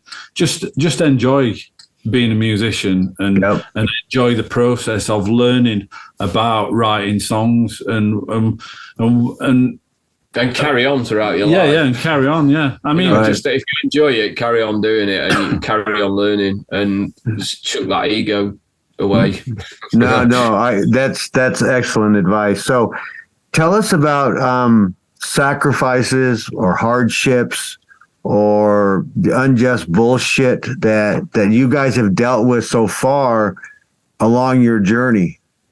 We could probably write a book on that, couldn't we? I mean, yeah. I mean, that's quite a poignant thing for us as a band anyway, because we started up just as my last band were kind of like in between projects, and I weren't doing anything. and then Tom got speaking to me, and I met Rob, and then we started meeting up regularly, and we got this big idea of what we were going to do. Started working on a load of stuff, and then things started getting good, and then lockdown. Suddenly, what's this? COVID, like all the world shuts down, and it was like, whoa, all plans out of the window. So, I mean, and then during that time, my dad's passed away. My dad passed away. Tom's dad passed away. Rob had 2 children. He's had the best time. I had a child. I got divorced. I mean, yeah, just literally. Yeah, one thing after another. Everything that could have got thrown at us has got thrown at us. I mean, the fact that we're actually still here, like as 3 people working together, the chances of that through everything that we've been through, without going into like severe detail, is slightly I think impossible. it's just because we've had this. At the heart of it, we're just 3 guys who enjoy dicking around basically and making music, and so there's a lot of that happens. We like to laugh and like to make music, and it's a constant laugh. We talk to each other every day on social media, on Facebook chat. Yes. Well, my favourite. Tom hates all the things that he uses every day. Yeah. I've let myself down here. Shot yourself in the foot. Shot myself in the foot, man. Oh, I was sounding so cool earlier. I was really sounding cool. I'm anti-establishment, and then I've just let myself slip that I use Facebook every day. You did. But it's good to know that you guys do that, communicate with each other every day, because a lot of times bands will become closer to each other than they are their own families, their own siblings, just because of that connection they have. So speaking of, tell me a little bit more about how you guys actually met and came together as a band. Well, I'll take this. I mean, I actually met Tom way before this band started, which is weird because our paths crossed in 2007. Well, actually, before he did his backing, interestingly, our paths crossed before then. Our paths crossed in about 1993, but we didn't know each other. All right. We both went to the same college, Norton College, and I was aware of Rob's band. All right. I wasn't aware of this. Yeah. This is new to me now. Yeah, but you were there and you had Marmalade's Son, which was one of his bands. And so I knew him from there. I knew his face. And then in 2007, yes, our paths crossed again when we were working at a newspaper, graphic designing. And I recognised him.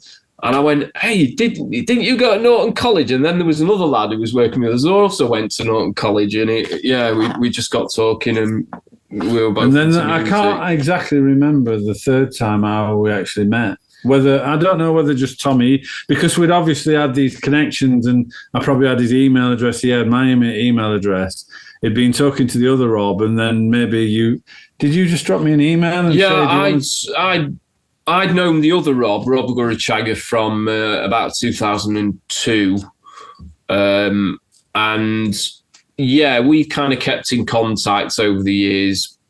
Not that much. I mean, we worked on some music projects together back at that sort of time. And then I was just out of action from like 2010 to 2019, really. Didn't speak to many people. I was walking around sort of like in a complete daze. And then I got back in contact with that Rob and the other Rob, because I'd always said if I wanted to be in a band with any people, I wanted to be with Rob and I wanted to be with the other Rob, because I knew they were both decent guys, both good songwriters, both brilliant musicians. But also just people I could get on with, and I thought the dynamic between the three of us would probably work. And so I got back in contact with everybody and we met up, and that was basically how it started, I think, really, wasn't it? Possibly, yeah. I mean, for me, it's a bit vague. I mean, it's a lot of connections over. Yeah. I mean, we're here today. I don't know. I'll go with whatever you've said as being the gospel truth of it all. Yeah, I think I contacted you a bit before that. I think probably maybe late 2018, 2019, and we started work on a track, didn't we? Was it called Pulling or something? Something like that. Yeah, and that sort of went somewhere, but then a bit later, we all got together, the three of us, in a coffee shop, probably. And then it stemmed from that, really. We all met up, went round to mine, because I've got, the gear set up in my room.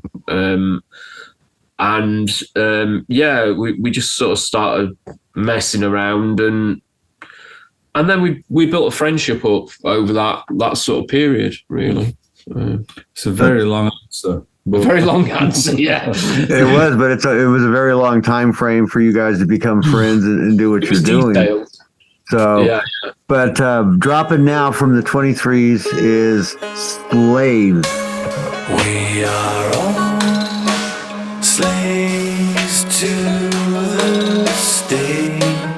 We are controlled within our mind. We can change anything we decide, although we never change it.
That's a good song. I like that one.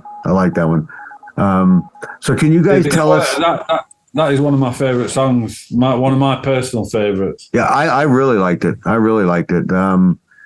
So that's good to know that was one of your personal favorites, because I have my own personal favorites of our music. But can you tell us about a time that you guys had to boot someone out of your band, or have you ever been booted out of a band? I've been booted probably out of a few bands. I think the first band I remember getting booted out of was a band called Fool's Club.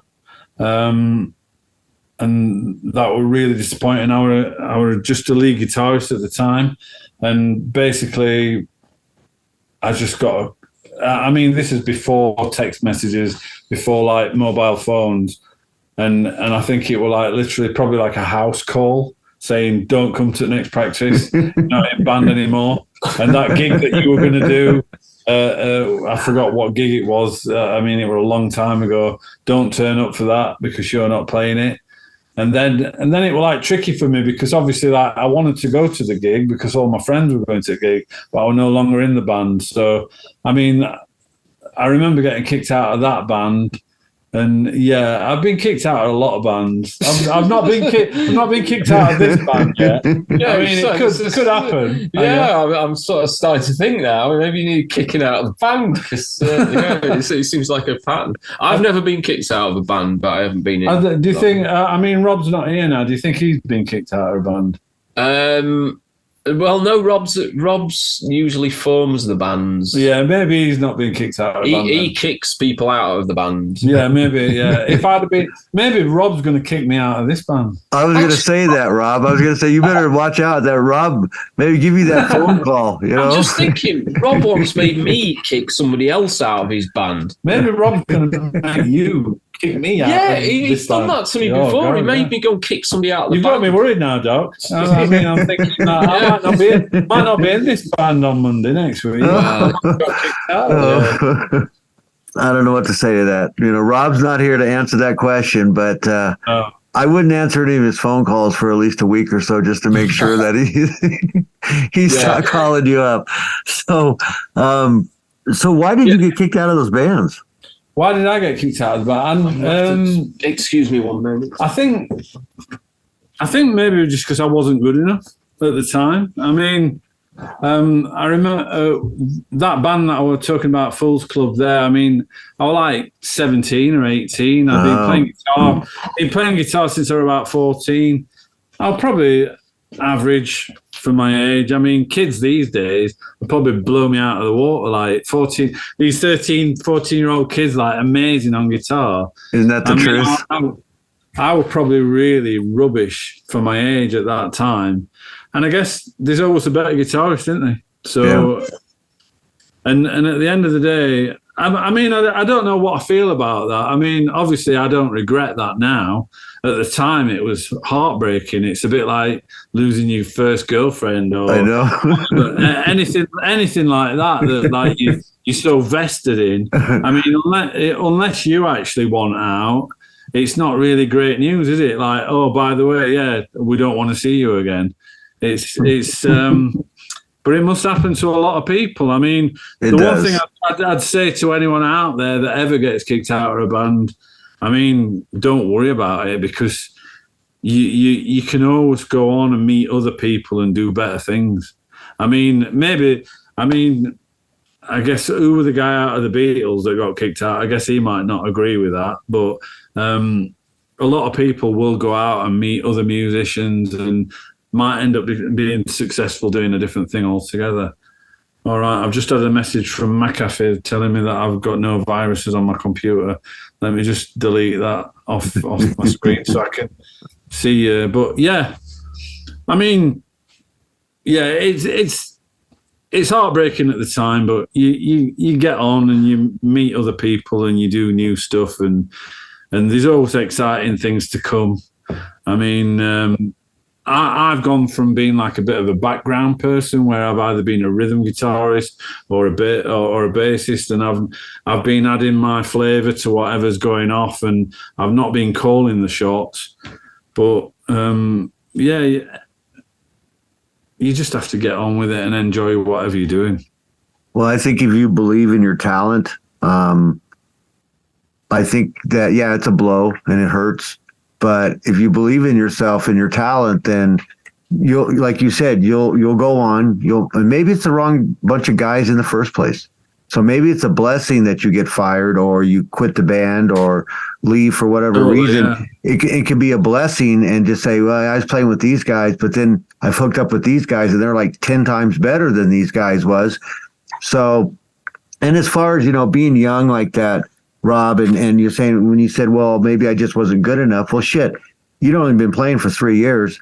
But, the point is that you got out there and you played and you were, trying to get in with bands and play. That's just dedication. That's perseverance. That's believing in yourself, whether maybe you weren't as great as you should have been at that time, but you still believed in yourself enough to come out of the basement, to come out of your bedroom, out of the garage, and go with a bunch of guys and play. And a lot of musicians don't take that chance because they don't have that confidence. You just reminded me, actually, you were just talking then, you just reminded me of the first ever time that I ever got involved in a band. I must have been probably 15 or 16 at school. And there were a band called This Mighty Fire in Sheffield. And I saw this advert in a newspaper or magazine or something saying wanted guitarist. And I really wanted to be in a band. This is before I got involved with I've been in lots and lots and lots and lots of bands. And they sent me a tape through post and I listened to it and I thought, wow, this is brilliant. Really great songs. I loved it and everything. Turned up for this interview. I really wanted to be in this band. And they played for me like they were just a singer, guitarist, and a drummer and a bassist. And they went, all right, jump up. Have you learned any? And I'd learned the songs at home, but because it was the first thing for me ever, I just totally. And he said, "Do you want to get up and play guitar and join in?" And I just went, "No." I just totally bottled it. And I was like, oh my God, I really loved the band, really loved what they were doing. I was so young but yeah, I just totally bottled it. I thought, I can't do this. But I did try and go there and do it. It is difficult to build up that kind of energy to just get involved. The first band I was in was when I was 10 or 11, and I had a drum machine and a synthesizer that I'd saved up and bought. And like a cassette deck. From being about 5 or something, I'd just had a fascination with recording and technology and synthesizers and music. It was in the house because my dad was a musician, and so I kind of grew up around it. And so I put together a song with this synthesizer and drum machine, and some of the girls in my class wrote some sort of lyrics to it. And I think the last few days at school, they performed it live in the classroom, and I just absolutely bawled it. I ran. I didn't want to see this performance. I was like, no, don't want anybody to hear it. So yeah, that was my first band, but I've never been booted out of band because I'm really more of I'm more interested in the recording side of things and just making music for myself. It's a personal thing. I just enjoy picking a guitar up, whatever I've got around. That's always been for me the thing about music. It's never been. I've never sort of had an ego to go out and play or go out and do things that much. And the bands I've been in, I was in a band with my dad called Duck Web and Fish Lips, and Sweeping Up After Eric. And we just went out and played covers of, Northern Soul classics and rock. And I played keyboards.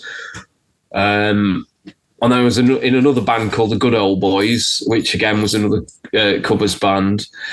Now, I did actually leave that band, and I left them under kind of, I wasn't kicked out, I kicked myself out.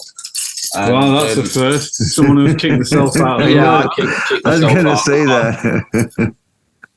I was having a really bad day one day, and I still feel guilty about it to this day. But I can't repeat what I left that room saying. It was rhymes with blunt, but yeah, I was really angry that day, and I kind of walked out and never played with them again, which was a shame because we were all right. The crowds enjoyed it, and that was the main thing for me. So yeah, I've not done the whole band thing that Rob's done or the other Rob's done. They've gone out there, they've done it, and they've played the venues, and I've played some pretty big venues, but I'm more of I enjoy just doing it for myself, really, and just enjoys playing with himself. I just enjoy playing with myself. Yeah. Well, I saw he was doing this pretty good, so I figured he knew how to do that one. So he knows how to do that. I know how to play with myself. That's he's mastered that. Yeah. Well, that's what's called masturbation, isn't it? Yeah. I've mastered the Bayesian. You're master of the Bayesian. Yeah. I am the master of the Bayesian. Yeah. Maybe that could be next single, Master of the Bayesian. Master. Well, I've been trying to get rude titles into things wherever I can. Well, or, slightly, Well, we're going to be speaking of the master of the Bayesian. Here comes up a great, great tune by the 23's called Fake.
Baby, you're nothing but fake. Baby, you're nothing but fake. Baby, you're nothing but fake. Baby, you're nothing but fake. All right, guys, great song again. I love the way your music sounds. I like the way you've put it together. I like the way it's produced. I like to dissect when I listen to songs, and it took me a long time to figure out how to do this, but most people will listen to the song complete.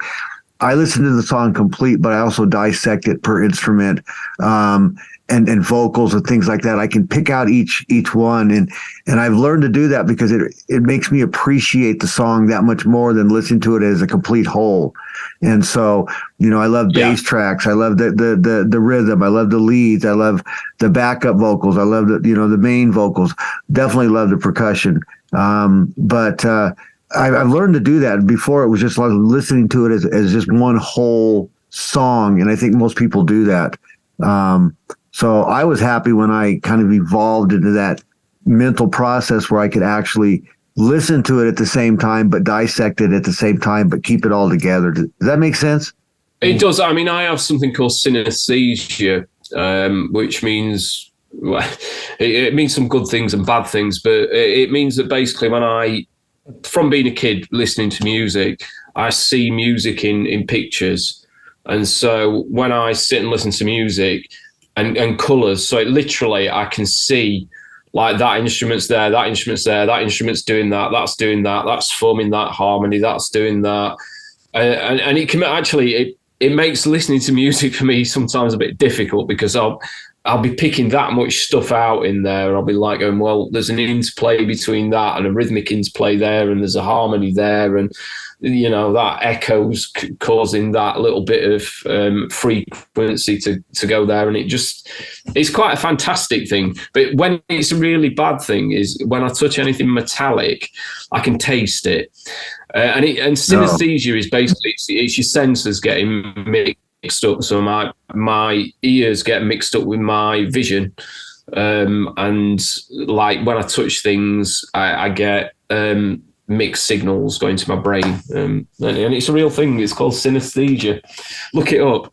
Right. Yeah, look it up. If you Wikipedia synesthesia, it's a very odd thing. But I could say that when I'm doing stuff, I just don't got a clue. I just go full on, and whatever comes out.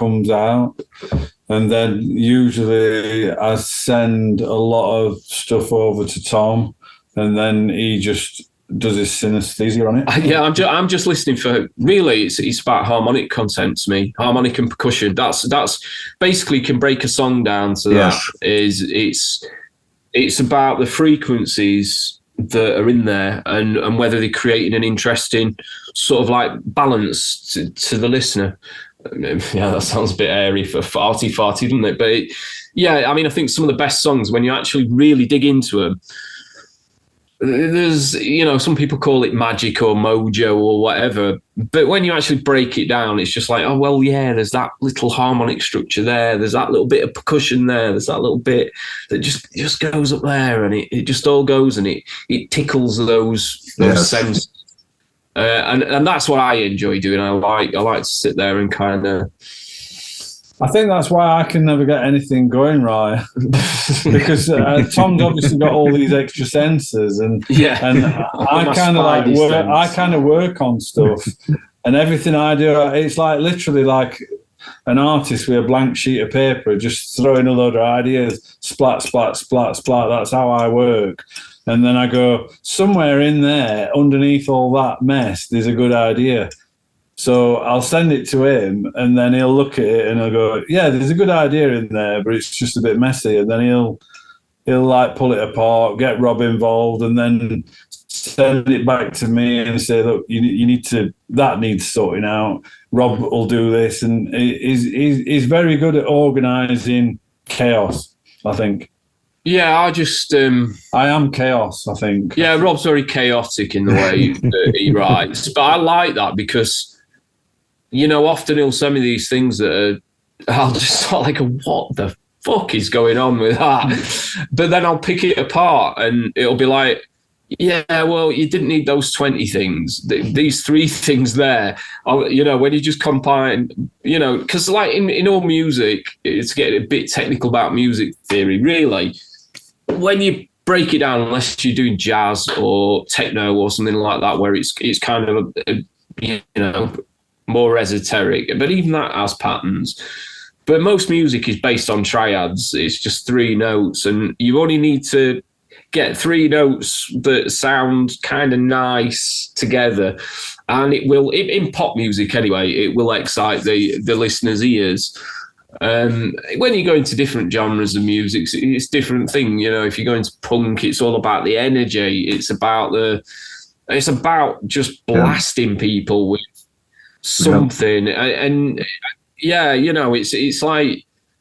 And I find, some of the great hip hop as well was like that, like Run DMC and things like that. It was just like, it was about the energy in that particular style of music. But in most pop, but even in that, it was ultimately, I love a lot of that Run DMC stuff because the samples that they were picking, they were the right samples. They just formed that right structure.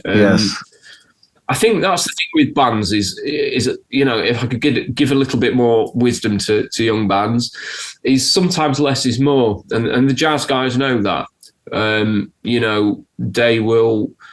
They know when to play and when not to play, and sometimes one note. Listen to "Smells Like Teen Spirit" by Nirvana.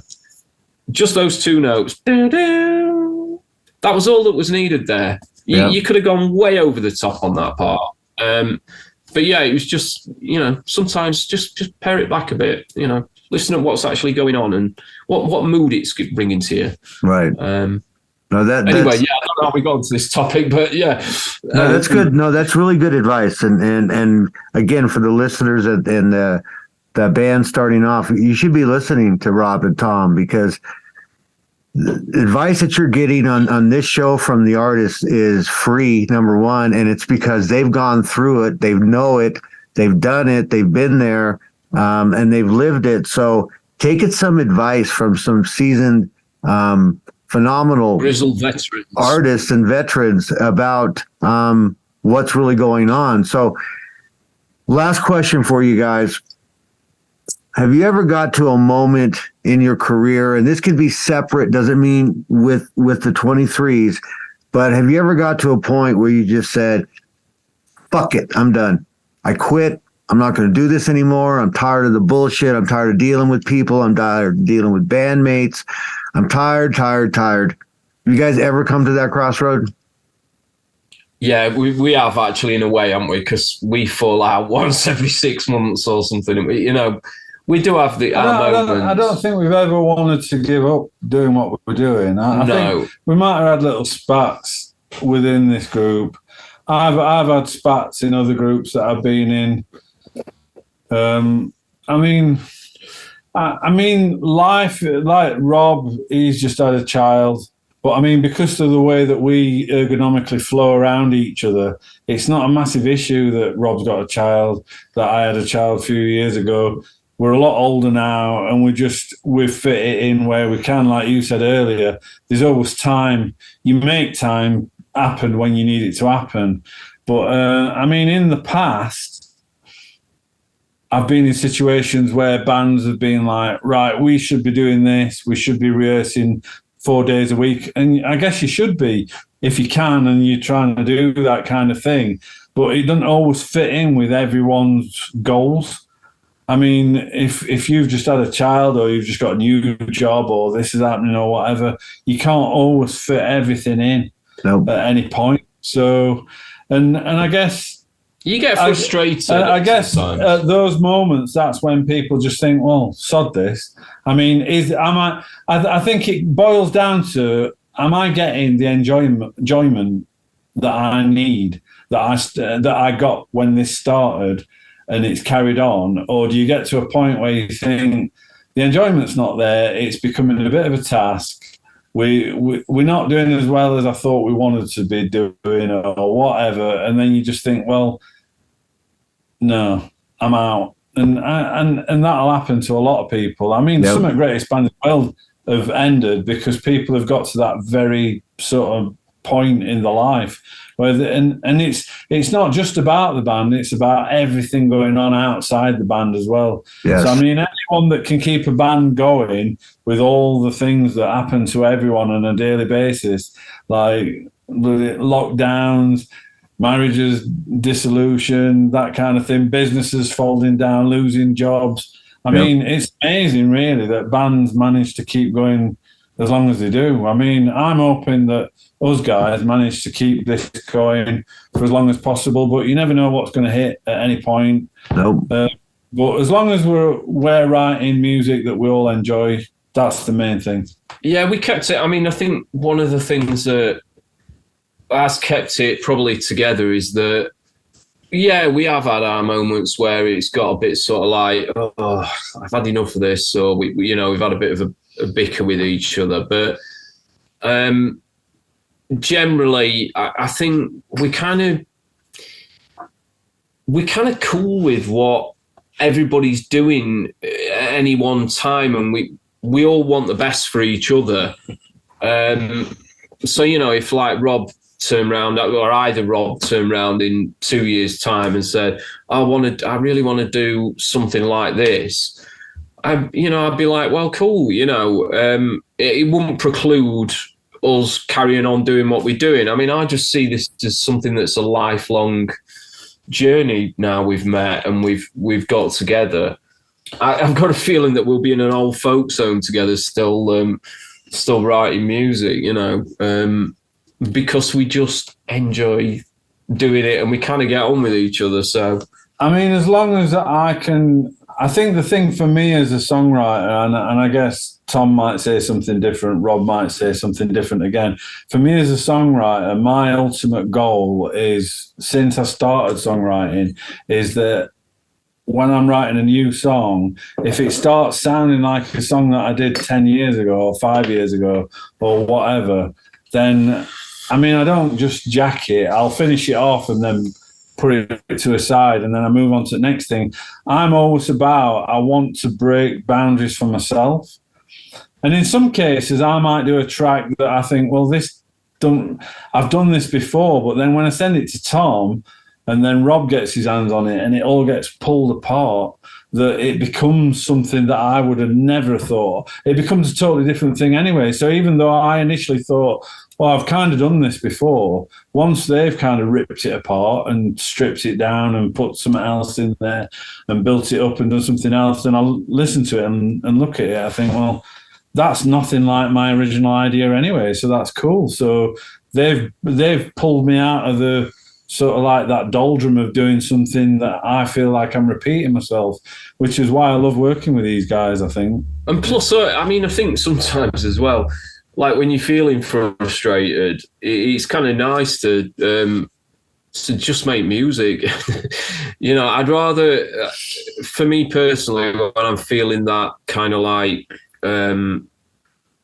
feeling down or disillusioned, or I've had enough with everything, I just go and I just switch a microphone on and pick up a guitar and I scream into it and do whatever, and I've got tons of tracks of me screaming and I mean, literally, like Tom, like every other couple of days, he'll say, "Oh, I've got this new idea," and he'll send it, and it's like some random thing that you're thinking, "Oh my God, I've never heard anything like this before in my life."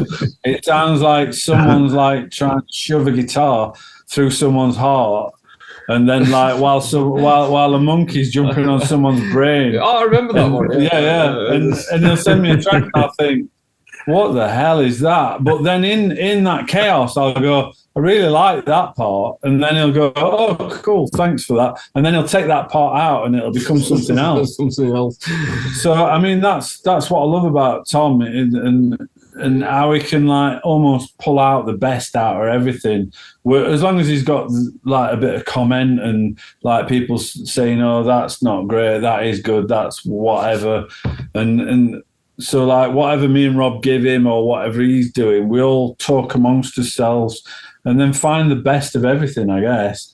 Either that or it just totally gets sacked off. I think at the end of the day, if you are, like Rob said earlier, if if you're in a band, it doesn't matter if you're in a band, a marriage, or a relationship, or whatever. If you find yourself, friendship. If you find yourself not enjoying it, it's probably time to, look at it and think twice about it, or at least address it. But that's not something I've really felt with these I like guys. to think that we're always going to be excited about what we're doing. I mean, the day that it's not exciting for me or Tom or the other Rob, I guess then it will stop. Yeah. Until we all reach that point, either separately or together, we're going to be just making whatever crazy stuff comes out of his minds. Yeah. That's what we do. Well, that's phenomenal, though, guys. That is. So, speaking of phenomenal and spinning around and around, we're going to be spinning one at you now. Around the Sun by the one and only, the 23's.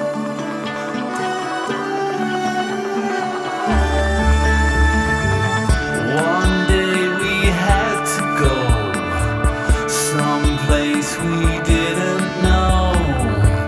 One day we had to see what was our destiny. As the world is spinning round, we revolve around the sun.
Cool song. I like that, guys. Yeah, I like the way you guys talk about how you interact and how, Rob throws things at Tom and then Tom looks at him and kind of pulls out this and this and this. So really, Rob, you're just giving Tom maybe a dozen or two ideas, maybe out of a dozen, 11 of them or maybe could be shit, and one of them is that one great one that he pulls out and says, yeah, we can work with this.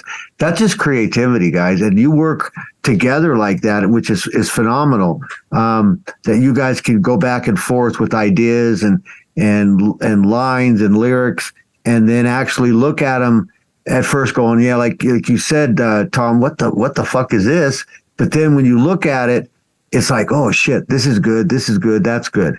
So it's a really good formula that you guys do have, how you create.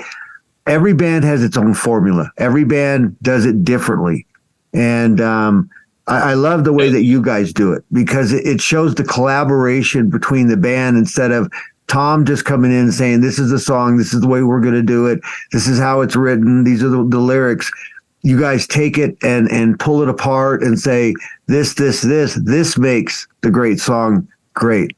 And well, Around the Sun's an interesting track on that score, because it was done during lockdown, wasn't it?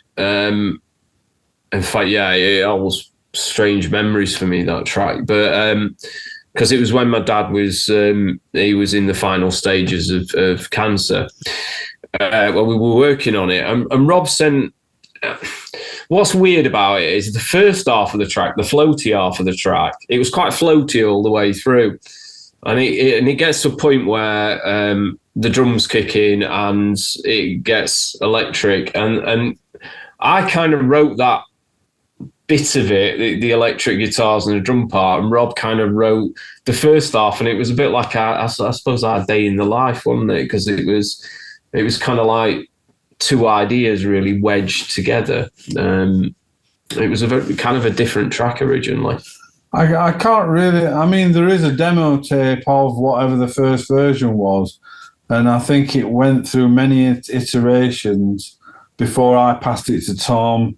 And then it went through many other iterations. I mean, we've never been really a band for like, right, this is the idea and that's what we're doing.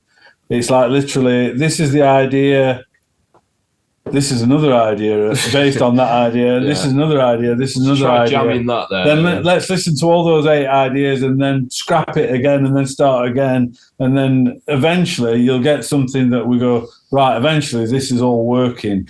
It might be a 13th version of it, but something kind of connects. And I've had a lot of songs in the history of working on this and that and everything where I've thought, for me, I'm out of this. It's game over. It's not working for me, even though I might have even wrote potentially the starting process of it.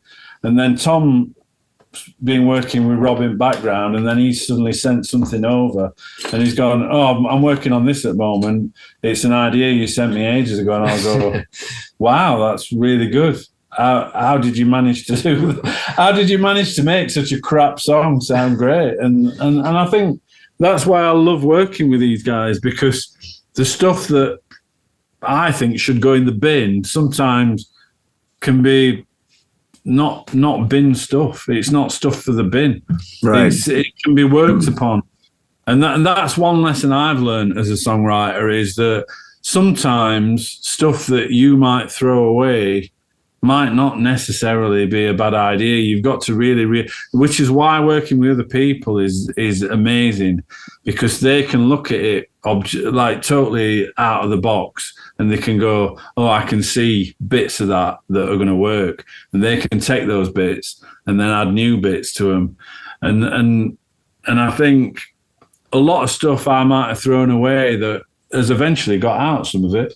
Yeah, I mean, I think I always go with this sort of batting average that, songwriters will write 10 songs. I think you said this earlier, and out of them, you might get one good song. But I always make sure that I keep the 9 ideas as well, because you really never know. You might come back to it, 6 months, a year later, and just all of a sudden go, oh, that was quite a good idea. But also, you might play somebody else and they might sort of go, oh, actually, that one that you think was the best song out of those, actually, I think that song, song number 3 out of 10 was a good one, but it needs work. So that's why I always keep everything that I record and never throw anything away and play things around. Well, you should keep it all. I mean, you should never trash anything. You can shelf it. You can put it in a folder for now, and then go back. to go back to this thing about younger bands, one thing that I would say is a major learning point for me is that you can even take a song that you wrote 10 years ago, 15 years ago. Yes. You might have this fantastic chorus, but for some reason that song just did not work. Even though you thought, wow, that chorus is really strong, but the verses are so rubbish. Then get rid of the verses. Yeah. Take that chorus. Yep. And put that into something else. And then it still might not work, but keep doing it. And then eventually you might go, right, that chorus works with this verse, this middle eight, and you've got something. I bet there's like hundreds of brilliant choruses out there stuck in songs that people will never hear, that people just didn't work on. And I think that's such a shame. Never throw away the good stuff. No. Just throw away the bad stuff. Well, if it's really, really bad, throw it away. But I've talked to artists that said, I've been working on this song for 15 years. Yeah. And it sometimes takes that long to develop it to where, like you said, you keep going back and changing things or rearranging things or just putting it off for a little bit and then coming back to it. Well, let's put it this way. The next track that's coming out after Light Beans is called Ooh La La La. Keep saying that. I can't get it, but I should have just called it Ooh La La. It was a really stupid title. I thought after I'd uploaded it to DistroKid, I thought, why did I put the extra la in? That just makes it hard to say. La la la la la la la la. Anyway, interestingly, there's a part in that that I was listening through some tapes that I recorded when I was probably about 8 or something, and there was a sound in there. On this tape, I borrowed a synthesizer off a friend of my dad's called John Ferguson, and I was a big synth lover as a kid. They were just like, my dad played guitar, synths were like, oh wow, what is this sound? It's like nothing else. And I borrowed this synthesizer, and I found this patch in it that I really loved back then. I just thought, oh, this is, I'd sit there for like hours playing this patch. And I found this exact patch, 40 something years later. I'm 48. I don't mind admitting it.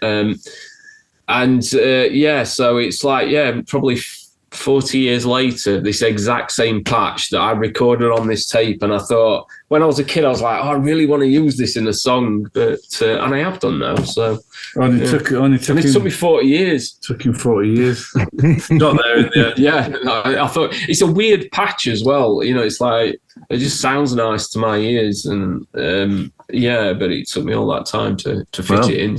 It's back now. So there you go. There you go. So guys, tell us where we can find more of your music, your videos, if you have merchandise out. What's the best web info you can give us?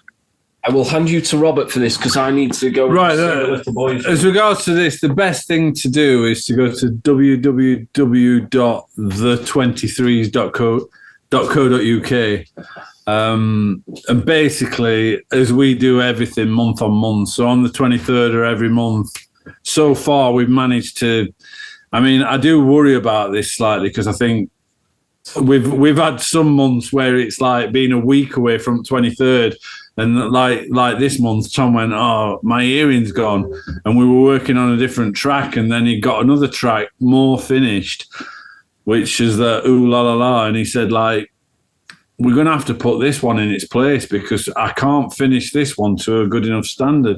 Right. But yeah, basically every month on the 23rd, we'll have a new track for everyone. We're 8 tracks in now, I think, or 7 or 8, something like that. So there'll be 23 tracks. So there's 15 to go or something like that, up to the December 23rd, 2024. And yeah, so people might only be finding us now, listening to this now and going, who are these idiots, whatever, or I really like a couple of these songs tonight. Well, go to the website and keep looking at it. Every month there'll be a new single there on the 23rd of every month at 23:23 UK time. That's awesome. That's pretty much it in a nutshell, well, I guess. It's a good plan about you guys, how you're releasing your music every month on the 23rd. That's pretty cool. I think I think I'll just say one last thing as well, because I feel like you're winding it up now. But I think our ultimate dream is to, when we get to like the 23rd track, getting it out, I'd like to think that we've got some money together enough through the Channel 23 records and all this kind of thing, trying to get trying to pull sponsorship kind of money in and stuff like that. And we'd love to get everything out on a vinyl record with a really nice sleeve with every single cover in there and stuff like that. I mean, that's my ultimate dream. I mean, it might not come into fruition, but if we can achieve that and then maybe even do some shows off of wherever we are at that time, then that is kind of my ultimate dream. I mean, really. So, I mean, watch this space. I mean, I might be out of band next Monday, but if I'm not, we might get to next December. We might do a double album with 23 tracks on vinyl and release it on tape and all sorts of. We've got all these crazy ideas that we'd like to do. Maybe do some like live stream shows. I don't know. Rob's just rung and he said you're fired. All right. Actually, right. I've just been fired. Live. Everything I've just said, forget. It's all over now. I'm out of the band. Well, you guys, that is my dream, I guess. He's ex-bandmate now. You definitely let me know when you put that vinyl out, because I'm a big vinyl collector. So I love vinyl. Yeah. I think it's just a fantastic format, and I love all my old records. Yes, I do too. But you guys, I'd love I was gonna say to make those old records. Yeah. Well, you make sure, because I think you're gonna do it. You're gonna put out that 23 track vinyl album, and so you definitely make sure that the doctor gets aware of that, so I can pick one up from you guys. If anyone wants to sponsor us, by the way, or jump on board, or be part of this, or fund it, or I don't know, or just be part of it. You know, we would love people to be part of it. You know, it's like, this is not a solitary thing anymore. You know, it has been, like I've said a few times, for me, it's always been a personal thing, music. But anybody that gets anything out of it, if you want to contact us, you want to just be part of something, then please do, because we're available. We're on Facebook. Yeah, I'll mention it again. Yeah, I'll just plug Facebook. Even though he hates Facebook, social media, Elon Musk, Jesus Christ, you know what I mean? All those people. Even though he hates everyone, so contradictory. Drop us a line on any of those things he hates, and we'll get back to you. Yeah, and if any young bands are out there who want sage advice after tonight, yeah, please, you know, just get in contact. We're available, and yeah, I'd love to talk to people. Also, we'd like to work with other people as well. I like the idea of like maybe working with other singers. Yeah, I like the idea of working with the dog. Yeah. Hey, I'm here. I'll work with you anytime, guys. But are you a drummer? I'm a drummer. Have you got your own recording set up? Yeah. Right, you're on. We've got some. What kind of stuff do you play in your band? I mean, what kind of music floats your boat? Well, my boat, I play anything. I love any type of music. I can play pretty much any type of music. Our band's more like it's been equated to like REM and my favorite band, Cheap Trick and you know, the Cars and stuff like that. We're more 80s formatted music that we write. But I love REM. I mean, funny thing is, REM kind of got me into. I was into synthesizers for a long time in synth music, but it was REM that first got me. I'm in a band called Midnight Oil, who got me into just a different style of music, and I just absolutely, you know, I collected all the albums, and then I got into Nirvana and bands like that, and that's I love that kind of music, and I write quite a bit of that kind of music. But that's cool. Whether it'll ever see the light of day with the 23s, I don't know, because anything could happen. Really, we could do anything. But yeah, I'd love to work. We keep on saying we need a drummer. I'm out of the band as from Monday, so I'll come over and see you, Dog, and I'll come and I'll come and join your band. Come on over. We have a full studio here with all the equipment, and we'd be more than happy. But no, the doc would love if ever down there. I would absolutely love to do something with you. You know, some drums. If you're up for it, then we're up for it, because I'm up for it. I'm definitely up for it, dude. And we could talk about that here in just a little bit more, because the dog loves to play, dude, and that's my whole thing. And I feel I can pretty much fit any genre as far as playing the music. So we'll definitely talk about that. But the dog really wants to thank Rob and Tom and missing Rob for joining him tonight on the show. Had a great time, guys. I hope you guys had a great time, and definitely look forward to talking with you some more, doing some different interviews on some different subjects, because you guys have a lot to say, and definitely very interesting what you do say. But I want to thank you guys again. Any closing words you want to give the doc before we head out? I just want to say thank you. My pleasure. For making this connection. My pleasure. Connections are important in this world that's going to rack and ruin at the moment. The more that we connect with people, the better we are, because then we see that we're not all that different at the end of the day. And I'll go back to my social media hatred more. I'm just going to keep on flipping here. But yeah, I think the more we compartmentalize ourselves and sit there on our phones and sit there in our rooms, the worse it is. We need to get out more and just talk to people, go and be nice to people, go and talk to the person in the grocery store, or if anyone wants to connect with us, just hit us up online, like through all the social media platforms that Tom hates. Just drop us a line. We love talking to people. I mean, we're interested in whatever, But just make connections with people. It's important in these times. The more we connect, the better. That's some of the best advice that the doc's heard and has been given to our listeners. So you guys, be kind to each other, take care of each other and help each other when you can. So the doctor again wants to say thank the 23's. I also want to thank Dogbone Studio, MM Radio, Magpie Sally, the doctor's tech guru, Matt Rustin, for taking me and keeping me on the air. I had a great time, and the doc and the 23's, we are out the door, guys. Take care. Rock on. Rock on. I've just on the telephone, haven't I?